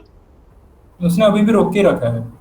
हाँ, रोक के तो रखा हुआ, बट ये कि पहली वाली जो पहले आ रही थी वो चाइना की वो थी बैग थी, वो हट गई है या हट गया, मुझे नाम उसका मुझे जेंडर पता नहीं लगा नाम से। तो उसकी जगह नया वाला आ गया कोई बाइडेन की उसमें बेसिस में।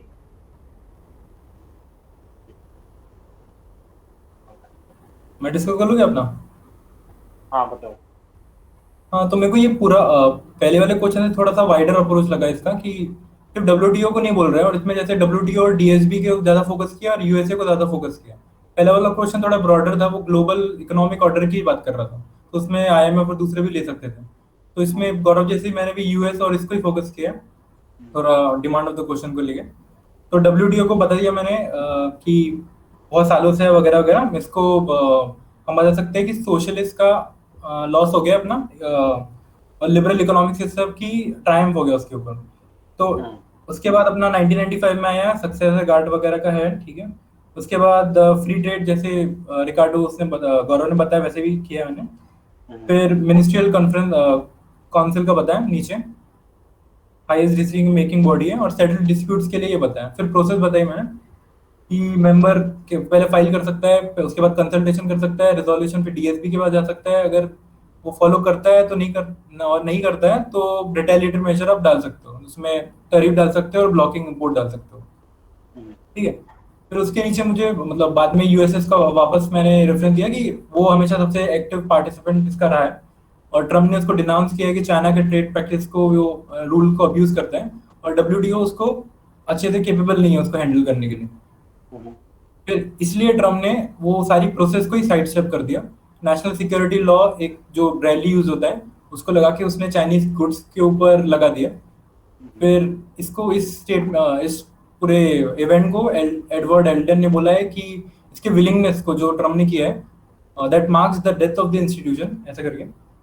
फिर अब लेकिन हमें मालूम चलता है कि सिर्फ अब क्योंकि USA मतलब ट्रम्प ही नहीं है, उसके पहले और उसके बाद के लोग, उनको भी रेफरेंस देना पड़ेगा। तो मैंने बताया कि ओबामा जो थे उन्होंने भी रोक के रखा था 2016 में, उसको भी क्रिटिसाइज किया गया था, ट्रम्प ने उसको कंटिन्यू रखा है, और 2019 से हमारे पास कोई नहीं है तो वो अपील कर ही नहीं सकता है, क्योंकि मैंने फिर नंबर्स वगैरह जो थे वो बता दिए। फिर हम यही बता दिया उसका जो रेलेवेंस है कि DSB WTO के लिए क्या है। वो उसके लिए इतना है कि अगर वो नहीं है तो वो टीथलेस हो जाएगा, और कुछ बोलते हैं कि उसके पहले से ही उसके बाद डिफेक्ट्स थी, तो वो सबसे पहले कॉस्टली था, जैसे गौरव के पॉइंट थे। फिर नेशनल सोवेरेनिटी को ओवररूल कर देता है। फिर सीरियस क्वेश्चन ऑफ फेयरनेस और उसकी लेजिटिमेसी के ऊपर ही क्वेश्चन उठते हैं। फिर हमें मालूम चल गया है इतने सारे लिमिटेशन के बाद कि हमें रिफॉर्म्स की जरूरत है ताकि और डैमेज ना हो पाए। फिर इतना होने के बाद और भी हमें उसकी इम्प्लीकेशन ही पता चलता है कि USA क्योंकि केस हार चुका है, वो बेंट ऑन है कि वो अंडरमाइन करे उसके पूरी की पूरी बॉडी को, और उसने उसको अक्यूज भी किया है कि वो करप्शन उनके ऑफिशियल्स में होता है, ओपेकनेस और रेड टेपिज्म भी होता है, ठीक है। लास्ट में फिर हमें मालूम चलता है कि US और जो EU है दोनों के दोनों इंटरेस्ट हो चुके हैं मल्टीलैटरलिज्म में, वो देख रहे हैं कि एटलीस्ट, लेकिन इतना वो प्लूरिलेटरल की तरफ जा रहे हैं, लेकिन डब्ल्यूटीओ को एक प्लेटफॉर्म ऑफ फ्रेमवर्क जो है, जो प्लूरिलेटरल के लिए भी बनाते हैं, उसका एक मतलब मीडियम है, तो वो उनके लिए अभी भी रेलेवेंट है। ठीक है, तो अब every country can agree that regionalism can not be an alternative to multilism. तो इससे मालूम चलता है कि डब्ल्यूटीओ को अभी भी मतलब हमें डब्ल्यूटीओ की अभी भी जरूरत ही है। तो अब वर्ल्ड लीडरशिप और बाइडेन एडमिनिस्ट्रेशन जो नया है, तो उसको देखना है कि वो कैसे साल्वेज कर सके डब्ल्यूटीओ को, ठीक है, एक क्राइसिस में, ताकि हमें एक रीवाइटलाइज और री इन्वोग्रेटेड डब्ल्यूटीओ मिल सके। ठीक है,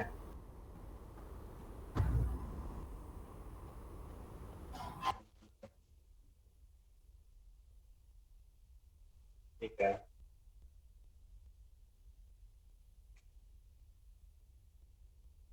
और किसी का कोई पॉइंट है या नेक्स्ट पे चले यार इसमें? आई थिंक सारे पॉइंट कवर हो ही गए हैं। जो बचे हुए थे इनके थोड़े स्कॉलरली वाले इन लोगों ने डाल दिया है, थोड़ा लिटरेचर वाला, तो आगे ही बढ़ते हैं इसमें। Question number 6, analyze the stalled progress of Doha round of WTO negotiation over the difference between developed and developing countries। समीप ने लिखा यार इस पे। हाँ यार, तो बेसिकली मैंने दोहा डेवलपमेंट एजेंडा फर्स्ट मैंने इंट्रोडक्शन दिया WTO का, बेसिक इंट्रोडक्शन की liberal institutionalism economic interdependence theory पे बेस्ड है। Then I moved on to Doha development agenda की एग्जैक्टली क्या है, reforming the trade system by preserving the development dimensions. तो ट्रेड का जो डेवलपमेंट डायमेंशन है, बेसिकली डेवलपिंग कंट्रीज के जो कंसर्न्स हैं उसको वो कंसिडर करता है दोहा डेवलपमेंट एजेंडा। उसमें क्या क्या सब्जेक्ट्स इंक्लूडेड थे वो मेंशन किए हैं नेक्स्ट पैराग्राफ में। एंड देन वाइल रीडिंग मेरे को रियलाइज हुआ कि दोहा डेवलपमेंट एजेंडा वैसे तो बहुत वास्ट है, बट उसमें जो बाकी के इश्यूज हैं related to IPR, trade facilitation, dispute settlement, इस पे बहुत ज़्यादा निगोशिएशन हुए नहीं है। सबसे ज़्यादा अगर कहीं पे कुछ प्रॉब्लम्स हैं तो वो एग्रीकल्चर रिलेटेड उसमें ही है। तो I have mentioned about IPR से रिलेटेड कुछ इश्यूज थे, तो उसमें there is kind of waiver पे अग्री कर गए हैं वो लोग। तो जो कंपलसरी लाइसेंसिंग के जो प्रोविजंस हैं, तो वो वहाँ पे लिखा है कि IPR वाला issue for now it has been settled. Similarly जो ट्रेड इन सर्विसेज और जो नामा और डिस्प्यूट सेटलमेंट वाले प्रोविजंस हैं, they are still under negotiation. वो स्टेजेस ऑफ डेवलपमेंट लिखा है, वो नेगोशिएशन होना चाहिए। Then I have straight away moved on to agriculture related issues. Agriculture के अंदर 3-4 अलग अलग इश्यूज हैं। फॉर एग्जाम्पल एक सब्सिडीज से रिलेटेड इशू है, एक स्पेशल सेफगार्ड मैकेनिज्म का इशू है, और एक पब्लिक स्टॉक होल्डिंग का इशू है। तो वो तीनों को एक एक करके एड्रेस किया है मैंने। तो उसमें एक जयश्री सेन गुप्ता करके एक स्कॉलर है, उनने बोला है कि developed countries have transferred all their subsidies to green boxes. It constitute 70 to 80% of subsidies to farmers. So basically जो डेवलप्ड कंट्रीज हैं दे हैव यूज्ड। अच्छा, इसमें एक चीज है, linchpin of trade dispute. Agriculture is the linchpin of trade dispute. वो बोला है किसी ने, किसने बोला ये नहीं पता, but that is written, that was this statement I have seen a lot of places. फिर डी मिनिमस क्लॉज का जो वो लोग मिसयूज करते हैं एक तरह से, डी मिनिमस क्लॉज जो है एग्रीमेंट ऑफ एग्रीकल्चर वो, एंड देन क्या है, स्पेशल सेफगार्ड मैकेनिज्म। तो स्पेशल सेफगार्ड मैकेनिज्म को लेके भी कंसेंसस नहीं है कि डेवलपिंग कंट्रीज वांट कि whenever there is an import surge, so they can put some kind of tariff barriers to protect the livelihood of farmers। उसमें भी उसको लेकर भी क्या कहते हैं कंसेंसस नहीं है, बिकॉज इट किस टाइम पे वो क्या कहते हैं special safeguard mechanism will become active, उस पॉइंट को लेके थ्रेशोल्ड उसका जो होगा उसको लेकर there is a dispute, continuing dispute. Then public stock holding से रिलेटेड डिस्प्यूट है। यहाँ मैं लिखते टाइम बाली पैकेज लिखना भूल गया था, बट बाली पैकेज वहाँ पे मेंशन कर सकते हैं कि बाली पैकेज था उसमें। ठीक है। फिर ब्यूनोस एयरेस वाला जो मिनिस्टेरियल लास्ट कॉन्फ्रेंस था, उसमें भी there was no permanent solution to it. तो basically there is an interim relief जब तक परमानेंट रेजोल्यूशन नहीं हो जाता उसका। और फर्दर डेवलप्ड कंट्रीज के साथ एक और इशू है कि they bring in the new issues like labour and environmental standards के इश्यूज हैं, ई कॉमर्स हैं, सिंगापुर इश्यूज हैं। तो which basically promote their own interests. तो जगदीश भगवती ने वहां पे बोला है कि rich country lobbies are seeking to impose unrelated agenda on trade agreements. तो एसेंशियली वहां पे डेवलपिंग कंट्रीज का और इंडिया का भी स्टैंड वही है कि ये लोग पहले दोहा डेवलपमेंट एजेंडा को एड्रेस करो, उसके बाद ही ये जो आपके बाकी आउटस्टैंडिंग इश्यूज हैं we can talk about them. Instead they are bringing new issues to table, जो ब्यूनस एयर्स वाले मिनिस्ट्रियल कॉन्फ्रेंस में भी उन्होंने दे ट्राइड दैट. तो ultimately it's all about dispute between developed and developing countries. Doha development agenda के multiple points हैं जिसमें particularly agriculture है. एग्रीकल्चर के 3-4 अलग अलग पॉइंट्स हैं जिसमें कि सबसे लॉन्ग स्टैंडिंग एक सब्सिडी और पब्लिक स्टॉक होल्डिंग का इशू है.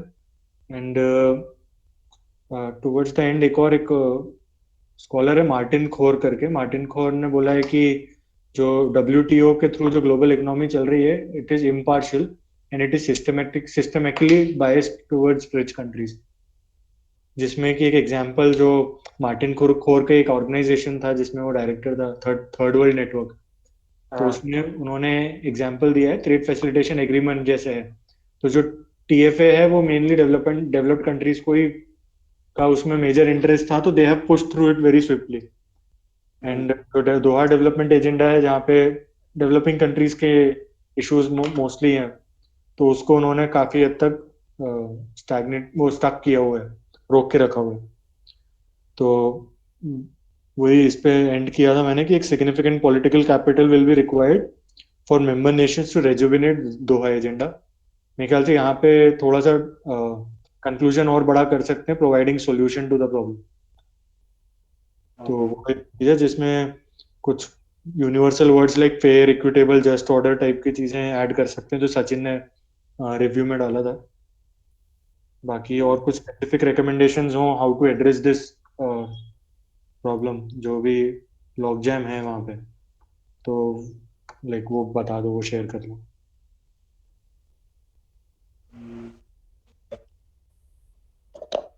बस एक चीज थी, मतलब आपने वो लिखा तो है उसमें लेकिन वो कीवर्ड नहीं डाला जो पीस क्लॉज करके था ना एक, जब तक कुछ भी डिसाइड नहीं होगा तब तक सब कुछ ऐसे ही चलेगा, सब कुछ डिसाइड होगा तभी कुछ इम्प्लीमेंटेशन होगा. हाँ राइट. मैं एक्चुअली वो लिखते लिखते भूल गया था, पीस क्लॉज, बाली पैकेज, वो सब लिखना चाहिए था मेरे को. नहीं वो कंटेंट तो डाला है ना, शायद आप बता रहे थे बीच में. हाँ मैंने डाला, मैंने एक्चुअली वो नहीं, वाली पैकेज भी लिखना मैं भूल गया था, वर्ड नहीं यूज किया मैंने. तो वो मैं एक्सप्लेन करते करते दिमाग से निकल गया था मेरे, फिर वो लिख दिया तो मैंने फिर काटा नहीं वहाँ. मतलब हाँ ठीक है, वो पॉइंट ऐड करना चाहिए, ठीक है. एक phytosanitary measures by developed country, तो वो कैसे अनफेवरेबल हो रहा है टुवर्ड्स द डेवलपिंग कंट्रीज, वो चीज भी है. हाँ बट वो मेरे ख्याल से दोहा डेवलपमेंट एजेंडा में है क्या वो? मेरे को भी आइडिया नहीं है. वो वैसे है जैसे नॉन टैरिफ बैरियर्स का एक मेजर इशू है डेवलप्ड कंट्रीज के बीच में, बट आई गेस वो दोहा डेवलपमेंट एजेंडा में डायरेक्टली नहीं है, इसलिए नहीं लिखा मैंने. मतलब मैं दोहा डेवलपमेंट एजेंडा पढ़ रहा था and that SPS measures did not come up, तो मैं नहीं दिखा नहीं तो मैंने डाला भी नहीं. समीप वो पीस क्लॉज इसी में आता है किसी और में आता है? आता है वो जो क्या कहते हैं, जो परमानेंट सॉल्यूशन जब तक नहीं मिल जाता तब तक उन्होंने वो पीस क्लॉज दे रखा है. नहीं वो किस में इंट्रोड्यूस हुआ था, कौन सी कॉन्फ्रेंस में इंट्रोड्यूस हुआ वो? मेरे ख्याल से नायरोबी में हुआ था. It was introduced in Bali Ministry in 2013. It was extended it was agreed that it will be extended till Buenos Aires Summit till 2017. But in the Nairobi Summit in 2015, I guess it was introduced in Bali package कि शायद वो till next ministerial conference they'll find a solution to it. But in Nairobi they decided that it is extended indefinitely. तो piece package मेरे ख्याल से technicalities है, facts हैं, थोड़ा सा सर्च करेंगे तो मिल ही जाएगा अपने को. यानी कैरी वाला जो कह रहे हो ये इसमें आया था दोहा डेवलपमेंट एजेंडा में. क्या चीज SPS है उसमें? नहीं नॉन टैरिफ बैरियर वाला कह रहा हूँ मैं. हाँ उसमें, हाँ क्योंकि मैंने मार्क करके अलग से लिखा हुआ है, तो मैंने पक्का एक बार मैं कंफर्म कर लूंगा, मैंने लिखा हुआ है, मार्क कर रखा है मैंने. अगर वो था एजेंडा में तो then it should have been there in answer also. तो पता क्यों कह रहा हूं, क्योंकि इसके नेगोशिएशंस में कोलैप्स हुए थे. हाँ मैंने आगे लिखा हुआ है, इसके नेगोशिएशंस कोलैप्स हुए थे 2008 में, क्योंकि डिसएग्रीमेंट हुआ था एग्रीकल्चर सब्सिडी और स्पेशल सेफगार्ड मैकेनिज्म प्रपोज किया गया था, और उसके बाद जो है ये टेम्पररी बैरियर्स जो है रेस करने के लिए अपने फार्मर्स को प्रोटेक्ट करने के लिए इसको थोड़ा वो मिल गया था कि अलाउ कर दिया था। इसके बाद ही मतलब ये बाली एग्रीमेंट में ये 2008 में क्राइसिस के बाद इसको वो अलग से डिस्कस किया था 2013 के मिनिस्ट्रियल ये था, इसमें गारंटी था।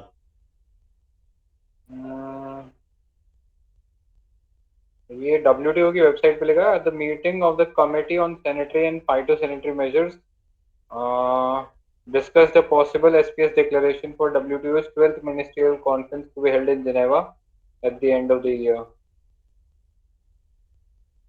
ठीक है।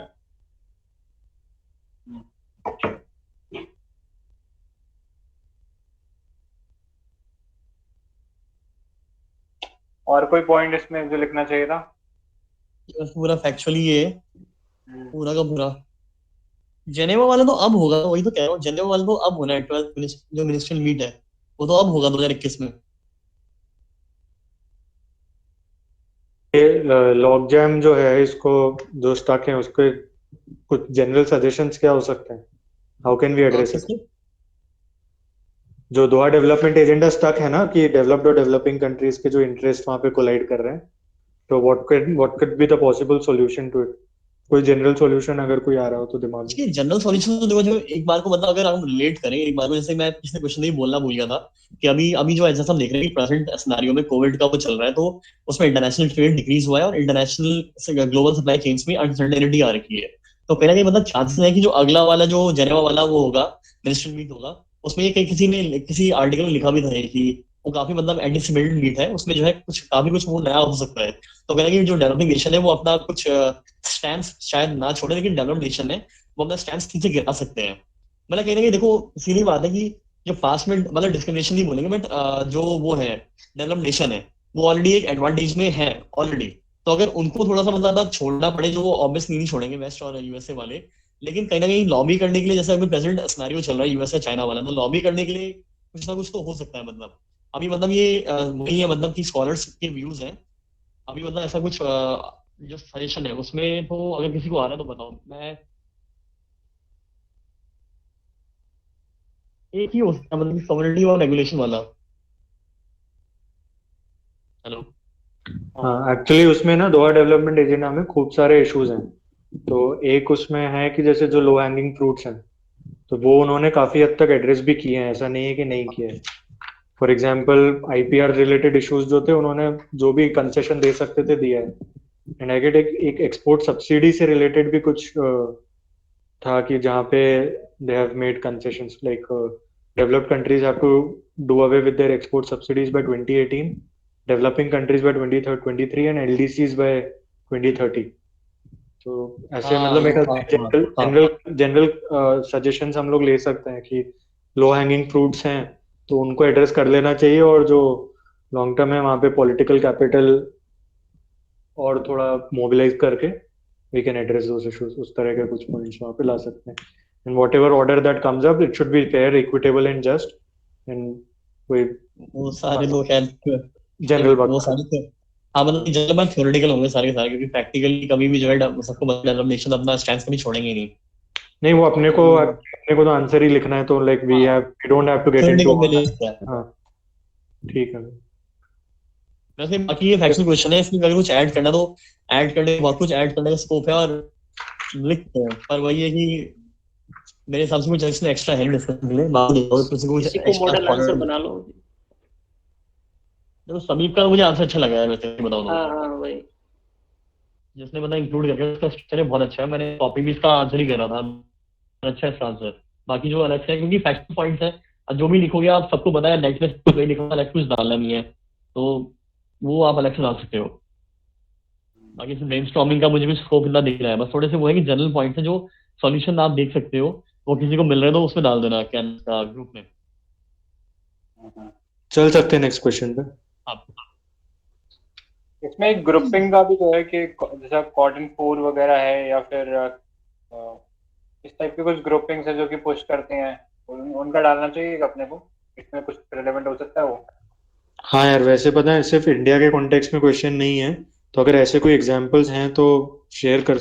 जैसे विकिपीडिया के पेज में ब्राजील और US का कुछ कॉटन से रिलेटेड ही कुछ मेजर डिस्प्यूट है, तो अदर डेवलपिंग कंट्रीज के कुछ एग्जांपल्स अगर हम डालेंगे तो थोड़ा और राउंडेड हो जाएगा आंसर। हाँ, 2-3 मैंने लिखे हुए थे। कॉटन 4, मतलब वो माली, चाद, बुर्किना फासो, बेनिन, ये लोग का है। और एक क्रेन्स ग्रुप लिखा था, लेकिन मेरे को क्रेन्स ग्रुप का आइडिया नहीं इसलिए था ये। वो तो बड़ा पंगा चला उसको उसको मत ही डालो गवर्नमेंट अगेंस्ट, उसका तो वैसे गवर्नमेंट अगेंस्ट ना चला तो वो क्रेन नहीं है, ये दूसरा क्रेन है। ठीक है ठीक है, एक बार मिलेगा तो मैं बता दूंगा क्या था। वो ऑस्ट्रेलिया, न्यूजीलैंड, ब्राजील मेजर हाँ, एक्सपोर्टिंग कंट्री से रिलेटेड था। हाँ वही है। Next, how are the rising powers challenging the USA and Western dominance in IMF and the World Bank? Yeah. So then, Napoleon bro.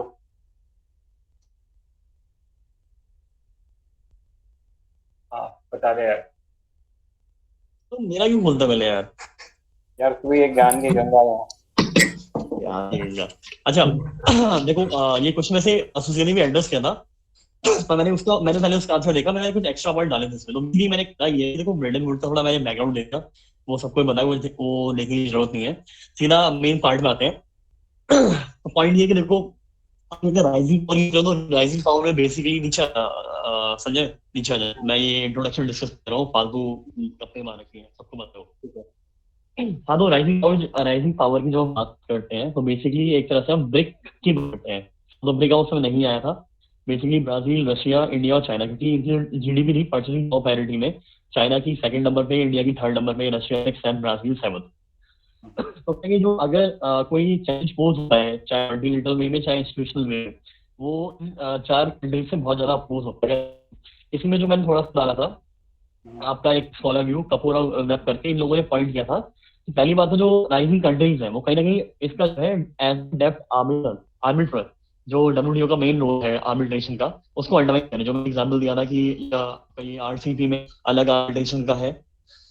दूसरा जो कंट्रीज है पहले वो डिपेंड करती थी वर्ल्ड बैंक पे, IMF पे, ताकि अपने जो है इंटरनेशनल रिजर्व को सिक्योर कर पाए। अभी ये खुद मतलब सिक्योर कर रही है, जैसे आप देख भी रहे हो कि इंडिया के जो वो है हमारे रिजर्व्स है, इंटरनेशनल रिजर्व, वो 2011 से 2020 तक ऑलमोस्ट जो है डबल बूस्ट हुआ है।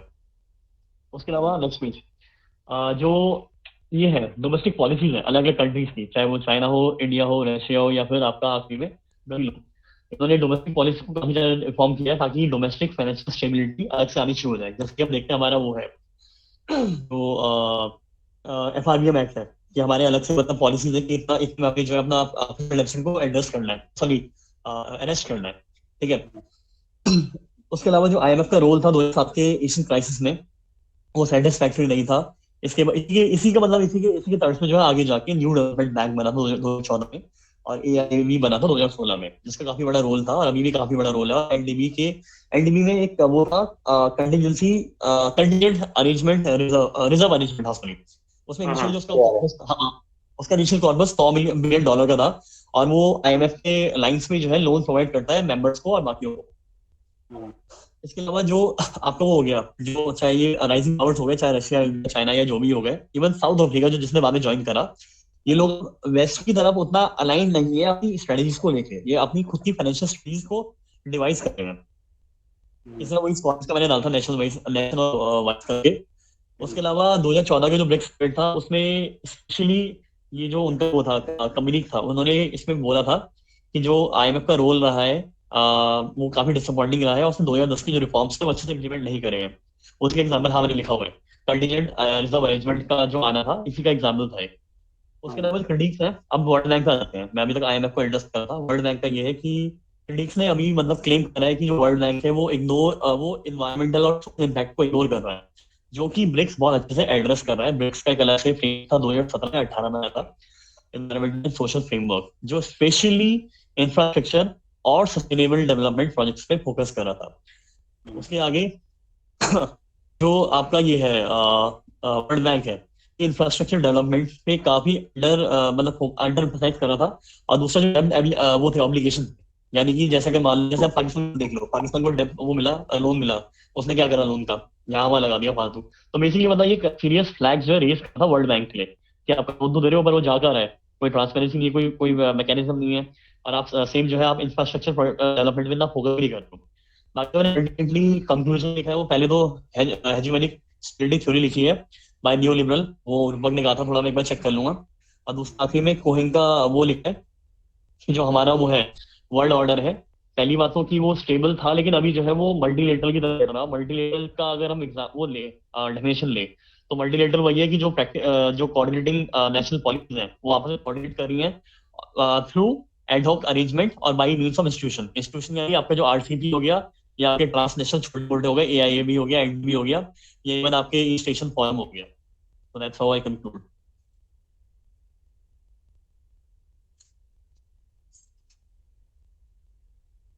मेरा खत्म हो गया, किसी कुछ बोलना है? भाई लोगों क्या टिप्पणी इस पे? मारो वही टिप्पणी। मतलब और भी पॉइंट आ सकते हैं क्योंकि मैंने वर्ल्ड बैंक के 2 ही पॉइंट डाले हैं, वर्ल्ड बैंक के और भी आ सकते हैं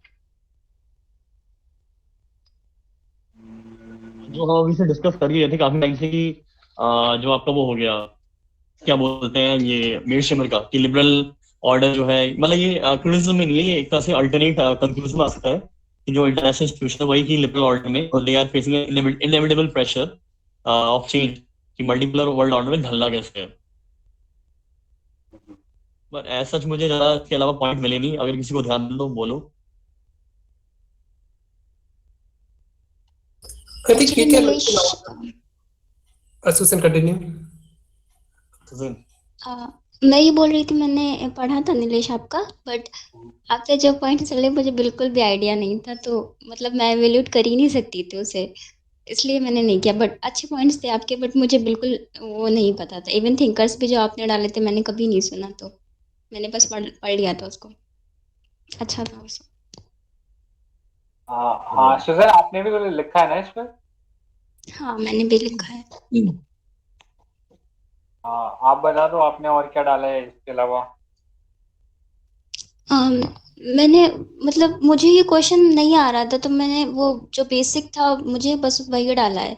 मैंने इंट्रोड्यूस कर दिया ऐसे कि हाँ ब्रिटेन वुड्स सिस्टम जो था वो कब आया था और इसका पर्पस क्या था, फाइनेंशियल और मॉनेटरी सिस्टम को मेनली एक इंटरनेशनल सिस्टम ऑर्गेनाइज करना। फिर ये कि हाँ इसमें कौन कौन सी ऑर्गेनाइजेशन है, क्योंकि 20 मार्क्स का था तो मैंने फर्स्ट पेज में ज़्यादातर वही लिखा है। फिर इसका पर्पस लिख दिया कि क्या था आईएमएफ और वर्ल्ड बैंक का, कि मेनली डेवलपिंग कंट्रीज़ को कोलैप्स होने के लिए पॉजिटिव में बताया है कि कोलैप्स होने से बचाया और बैलेंस ऑफ पेमेंट क्राइसिस के टाइम कंडीशनल लोन दे के दिया। उसके साथ साथ डेवलपमेंट वर्क को भी प्रमोट किया। फिर मैंने बोला कि नहीं आईएमएफ और वर्ल्ड बैंक को लेकिन क्रिटिसाइज़ भी किया कि ये ना बहुत ही न्यू लिबरल इकोनॉमिक पॉलिसीज़ को फोर्स कर रहे हैं। तो जोसेफ स्टिग्लिट्ज़ ने बोला भी था कि जो आईएमएफ और वर्ल्ड बैंक है वो रिफ्लेक्ट करते हैं interest in ideology of western financial community. फिर दोनों ही जो ऑर्गेनाइजेशन है उनको क्वेश्चन किया जाता है कि वहाँ पर बहुत ही यूएसए एंड वेस्टर्न कंट्रीज़ का डोमिनेंस है representation as well as decision making power में। फिर उसके बाद मैंने लिखा है जो क्वेश्चन था कि हाँ ट्रेंड जो है वो ये है कि इमर्ज हो रहा है, तो मैंने लिखा कि हाँ कि जो लेकिन रिसेंट ट्रेंड जो है इसमें इमर्जिंग पावर्स जो हैं जैसे China, India, south Africa, Brazil, Japan, ये सब जो हैं वो एग्जिस्टिंग हेजेमोनिक स्ट्रक्चर जो है उसको चैलेंज कर रही हैं। फिर मुझे लगा ये क्वेश्चन मुझे एक्चुअली लगा था कि हाउ पूछा है, तो मतलब किस तरीके से चैलेंज कर रही है, तो मैंने उसको ही लिखा है कि कैसे कर रही है। तो फर्स्ट जो है वो बहुत ज़्यादा एग्रेसिव स्टेप्स ले रहे हैं सारी कंट्रीज़ जो हैं ताकि ये अपने इकोनॉमिक इंटरेस्ट को फुलफिल कर पाएँ। तो उसमें ये था कि फॉरेन पॉलिसी ही रीओरिएंट कर दी इन सारी कंट्रीज़ ने। एग्जाम्पल था जैसे इंडिया और ब्राज़ील ने एज अ फर्स्ट एजेंडा माना है फॉरेन पॉलिसी का कि उसमें रिप्रेजेंटेशन को बढ़ाना है जो भी इंटरनेशनल इंस्टीट्यूट है। साथ साथ ये रीजनल ब्लॉक को एज अ प्लेटफॉर्म यूज़ कर रहे हैं। एग्जाम्पल में मैंने दिया है कि ब्रिक ने डिक्लेयर किया था 2010 में कि वर्ल्ड बैंक और आईएमएफ रिफॉर्म को एक काइंड ऑफ डेडलाइन दी थी कि आप उसमें रिफॉर्म करो, तो नेगोशिएटिंग मेनली पावर बढ़ाता है इससे। फिर जो मैंने ये बताया कि ये जो सारी ये जो मतलब राइजिंग पावर्स हैं वो इमर्जिंग इकोनॉमीज़ हैं, इसलिए इनका जो ग्लोबल जीडीपी में शेयर जो है वो काफ़ी रिसेंट डिकेड में बहुत ज़्यादा बढ़ गया है। और एग्जांपल मैंने दे दिया था कि चाइना सेकंड लार्जेस्ट है और इंडिया जो है वो 5th। वो मुझे नॉमिनल जीडीपी थोड़ा कन्फ्यूजन था, मुझे लगता है यहाँ फैक्ट एरर है। फिर मैंने ये बोला कि इसको मैंने एसोसिएट कर दिया कि जब भी मटेरियल रिसोर्सेज बढ़ता है, मटेरियल रिसोर्स और फंड कंट्रीब्यूशन बढ़ा, इसलिए इनका रिप्रेजेंटेशन और रोल भी इंस्टीट्यूशंस में बढ़ गया। तो जैसे जॉन मर्शिमर को कोट किया है कि जो इंटरनेशनल इंस्टीट्यूशंस होते हैं वो basically reflection of distribution of power होते हैं इन द वर्ल्ड में। तो ऑब्वियसली अगर वो मतलब पावर बढ़ेगा तो इनका रिप्रेजेंटेशन भी यहाँ पर बढ़ जाएगा। फिर उसके बाद मैंने ये बोल दिया कि ये जो राइजिंग पावर है वो बहुत ही large portion of global population भी कवर करते हैं, तो एक बहुत ही कंज्यूमर बेस बड़ा ये फॉर्म करते हैं, जिसकी वजह से जो डेवलप्ड एक्सपोर्ट ओरिएंटेड इकोनॉमीज़ हैं वो एक तरीके से कंपेल हो रही हैं उनके डिमांड्स को मानने के लिए, मेनली उनका पावर बढ़ रहा है। तो एग्जाम्पल मैंने दे दिया, जो ब्रिक्स नेशन है वो almost 43% of global population cover करते हैं, और इसकी वजह से जो वेस्टर्न अमेरिकन हेजेमनी है इन सारे इंस्टीट्यूशंस में उसको चैलेंज हो रहा है। फिर मैंने लिखा है कि जब भी ग्लोबल इकोनॉमीज़ का जो एक्सपेंशन हो रहा है, क्योंकि इतना ज़्यादा एक्सपेंशन हो गया तो अभी ये फीजिबल है भी नहीं कि सिर्फ यूएस और फ्यू वेस्टर्न कंट्रीज़ जो हैं वही पूरे सिस्टम को डोमिनेट कर पाएँ। तो एक रॉबर्ट कॉक्स ने जो थ्योरी दी थी को ऑप्ट की विद पेरिफेरल एंड सेमीफेरल कंट्रीज़, उसको मैंने यहाँ एसोसिएट किया कि वो ज़रूरी है, लाइक क्योंकि इतनी एक्सपेंड कर रही है तो इनके पास एक मजबूरी भी है कि उनके पावर्स को बढ़ाएं, क्योंकि अदरवाइज सस्टेन नहीं कर पाएगा पूरा होल सिस्टम। फिर मैंने उसके बाद ये बोल दिया है कि रियलिस्ट आइडियोलॉजी से एसोसिएट कर दिया है इसको, क्योंकि राइजिंग इकोनॉमीज़ का पावर बहुत बढ़ रहा है तो ये at the cost of US and western countries के हेजेमनी पे है, क्योंकि ये रियलिस्ट कॉन्सेप्ट है power is a zero sum game. तो मैंने बस क्वेश्चन में मेनली ये था तो इसलिए मैंने ऐसे एंड कर दिया। और फिर लास्ट में एज अ पॉजिटिव, मतलब पॉजिटिव नहीं थोड़ा सा डिफरेंट, कि वेस्टर्न अमेरिकन कंट्रीज स्टिल अभी डोमिनेट कर रही हैं वर्ल्ड बैंक और आईएमएफ को, और इसकी एक पॉलिसी है यूरो अमेरिकन ड्यूपॉली, जिसमें मेनली ये होता है कि अभी भी इन दोनों ही इंस्टीट्यूशन का जो हेड है वो अमेरिका या फिर यूरोपियन कंट्रीज होगा। और फिर लास्ट में बोला कि ये सिर्फ एज अ बिगिनिंग मान सकते हैं, एज अ राइट डायरेक्शन में ज़्यादा ज़रूरत है कि हम रिफॉर्म करें, सब्सटेंशियल बार्गेनिंग पावर हो, और ताकि ये हेजेमनी के स्ट्रक्चर जो एग्जिस्टिंग है उसको चैलेंज हो पाए। तो ये सी राजा मोहन ने बोला था तो मैंने उनको कोट कर दिया है बस।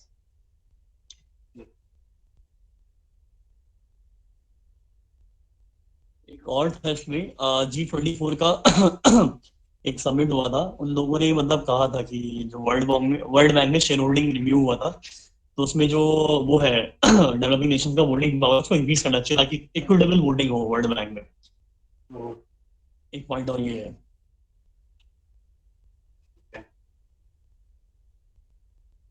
मैं एक आर्टिकल शेयर कर रहा हूँ, उसमें कुछ अलग से पॉइंट्स भी, मैं एकदम से पूरा पढ़ नहीं रहा हूँ इसको, बट आई थिंक इसमें है अच्छे पॉइंट्स G24 वाले, क्योंकि मैंने बेसिकली क्वेश्चन जो है ब्रिक्स नेशन के ब्रिक के उसके पॉइंट ऑफ व्यू से कर रहा है, क्योंकि राइजिंग पावर में बेसिकली वही आते हैं, लेकिन इसके अलावा और भी राइजिंग पावर्स हैं जो मैंने एड्रेस नहीं करी हैं।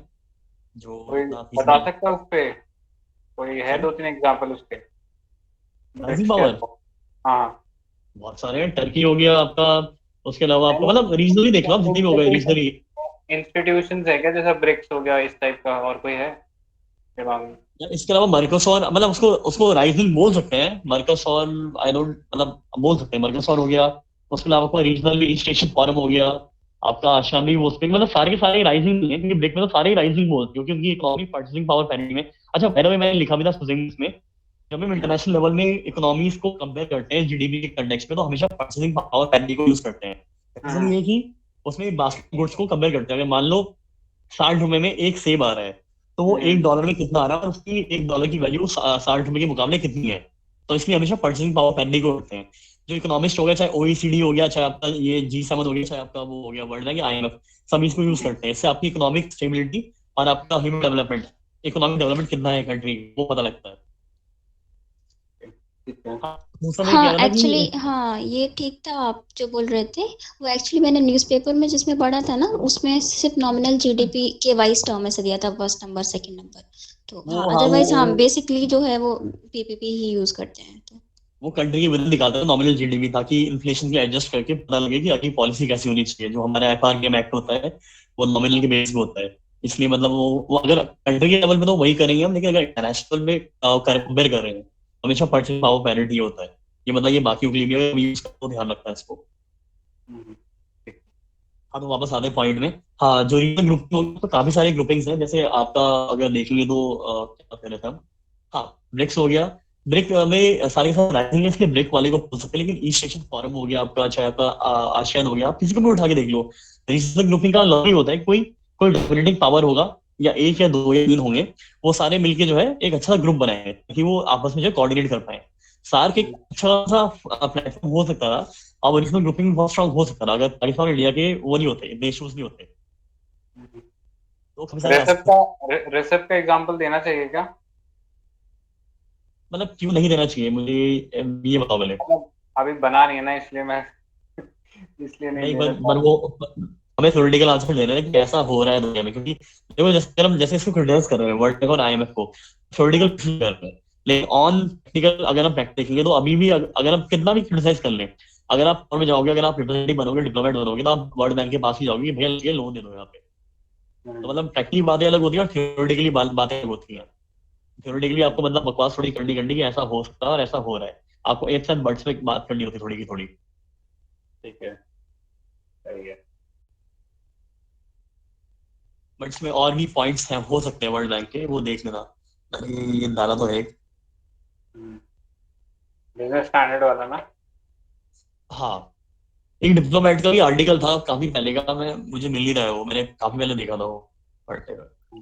इसमें इस क्वेश्चन में जैसे वेस्टर्न डोमिनेंस को कैसे चैलेंज कर रहे हैं, तो उसको ऐसे दो पार्ट में डिवाइड कर सकते हैं कि within organisation and then outside organisation कैसे। हाँ, तो वो स्ट्रक्चरिंग उससे और थोड़ी अच्छी लगेगी।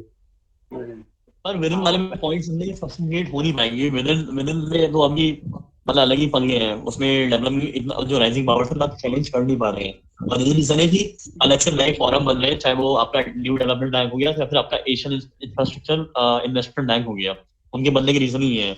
अगर वो ऑलरेडी आईएमएफ और उसमें चैलेंज कर पाते इतना, तो वहां कर लेते हैं, और ये नए बैंक्स नहीं बना। वैसा है कि देखो लाइक आईएमएफ में इंपोर्ट जो कोटा है इंडिया और चाइना का कंसिस्टेंटली राइज किया है, पिछले 2-3 साल राइज किया है, रिसेंटली भी उनको बढ़ाए गए। देन दूसरी चीज है कि when you create an alternative organisation your bargaining power increases, तो वो वैसे भी होता है कि मतलब अब बाहर ऑर्गेनाइजेशन बना रहे, वो भी एक तरीका है चैलेंज करने का, एंड देन इंटरनली भी वो लोग चैलेंज करते हैं कि वी चैलेंज नहीं कर रहे, basically they are like asking for more सामान सस्ता कर वरना दुकान खोल दूंगा अपनी। हाँ, वैसे ही मतलब वो भी एक सीन है। देन जनरली मुझे नहीं लगता कि डेवलप्ड कंट्रीज ने खुद होके दे दिया होगा इंक्रीज कोटा, इन्होंने पर्टिकुलरली कुछ तो अंदर से प्रेशर डाला ही होगा, तभी उन्होंने इंक्रीज किया। तो लाइक स्मॉल स्टेप्स ही सही, लेकिन एक something you can write, 1 point ही, एक ही पॉइंट है बट लिख सकते। नहीं, अच्छा पॉइंट है एक्चुअली, मेरे को ध्यान नहीं आया था ये पॉइंट, ये अच्छा पॉइंट है इंपोर्ट कोटा वाला। उसके बाद जो है अलग पॉइंट में ना लिखने से बढ़िया उसमें लिख दो कि बार्गेनिंग पावर कहीं ना कहीं बढ़ी है इंपोर्ट कोटा बढ़ने की वजह से, या जो भी मतलब अगर इंस्टीट्यूशन अलग से बनाए हैं तो। मेरे ख्याल से मेन तो जो आउटसाइड कर रहे हैं, बाहर से कर रहे हैं, वही है, क्योंकि वही तरीका बेटर लगता है मेरे को। बट इनसाइड में एक पॉइंट, इनसाइड वाले में, हाँ इनसाइड वाले में वो डाल सकते हैं कि जैसे चाइनीज रेनमिनबी को उन्होंने इसमें एक्सेप्ट कर लिया, जो एसडीआर में बास्केट होती है ना करेंसीज का।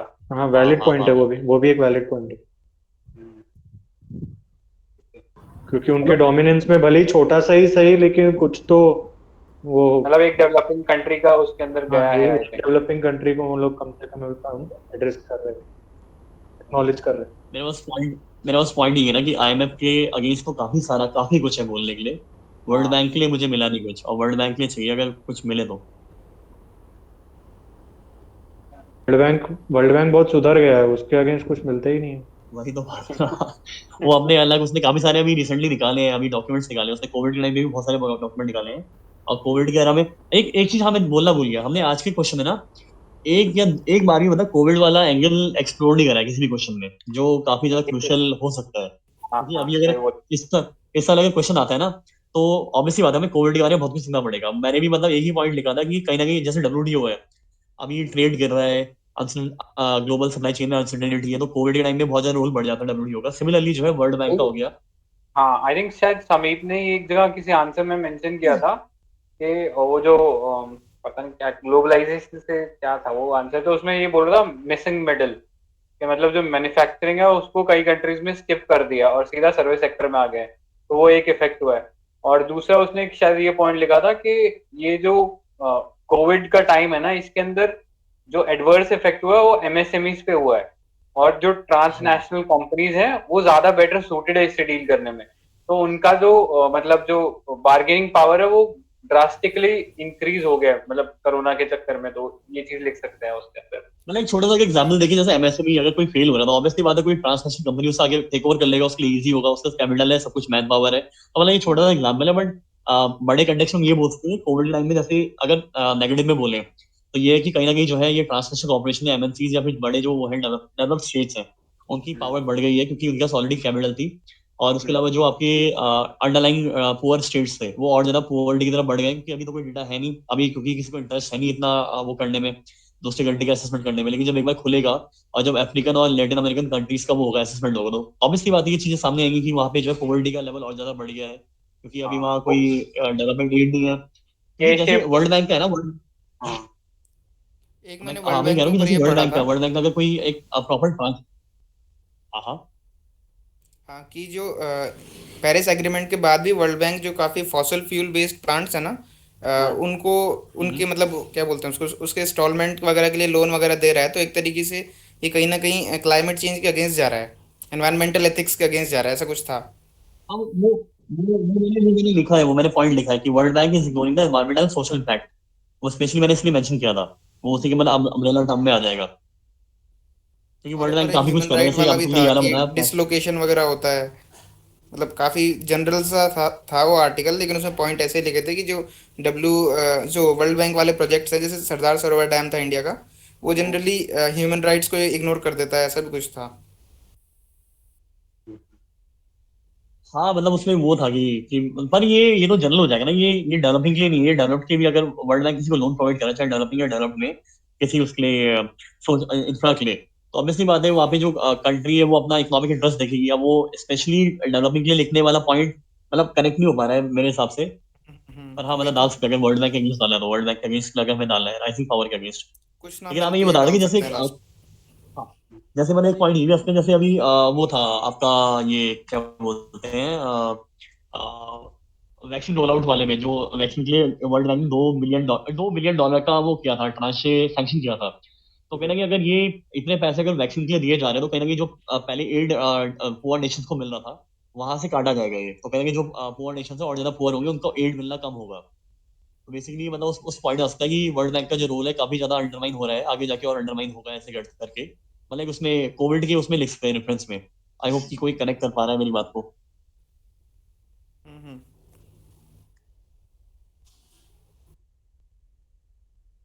तो बाकी आई थिंक हो गया, बाकी कुछ इसमें है तो बताओ, वरना फिर ठीक है। कोई है किसी के पास और कोई point? Out of the box कुछ है किसी में? नहीं यार, डन है। मेरे पास भी नहीं है। डन। हेलो, तो मेरे को पूछना था कि ज्यादा फोकस इनसाइड द इंस्टीट्यूशन करना चाहिए या बाहर का, मतलब जो ब्रेक्स वगैरह करना है क्वेश्चन में। फिर से बोलो। जिसके भी पॉइंट ज्यादा हो। पॉइंट ज्यादा हो ना, अभी हमने डिस्कशन किया तो उसमें से 2 ही पॉइंट निकल के आए एट मैक्स इंटरनल वाले में। तो क्योंकि क्वेश्चन में जैसे इन द आईएमएफ बोला है, तो शायद पर्टिकुलरली उस पर थोड़ा ज्यादा फोकस करना है, ऐसा नहीं लग रहा क्या? नहीं, वो क्वेश्चन फिर से एक बार रीड करो, मेरे को भी पहले लगा था एक बार, लेकिन वो US and western dominance in the IMF and world bank, मतलब जनरली बोल रहा है कि dominance in the IMF and world bank.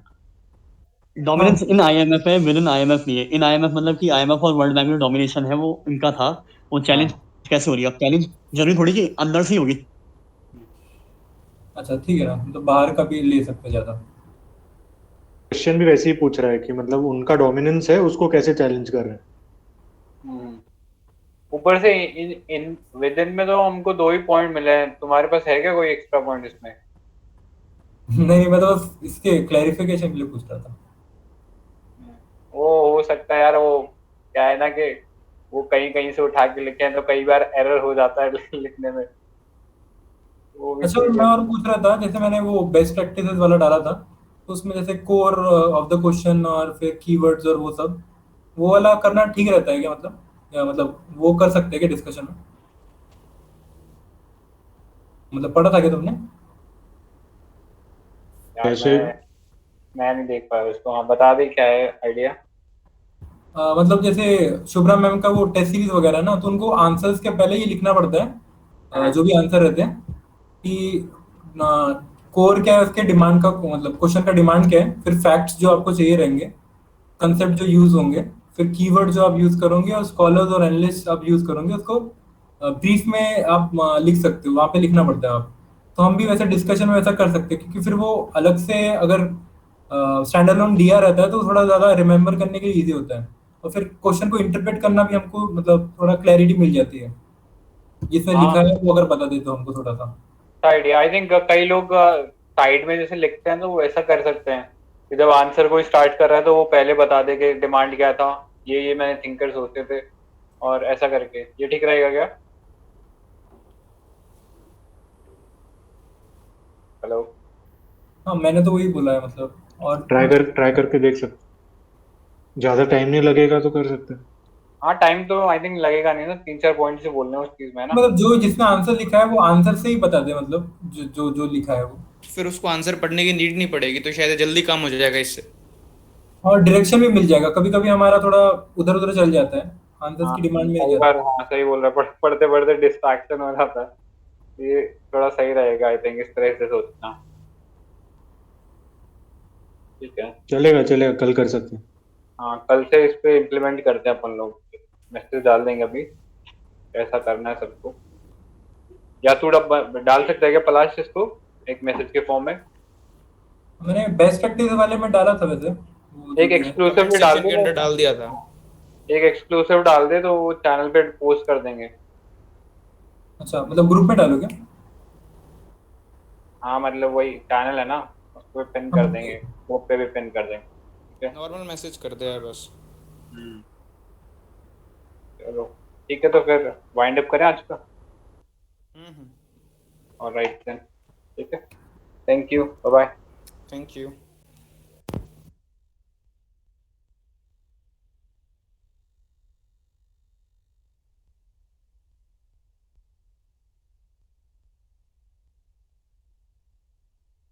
दोस्तों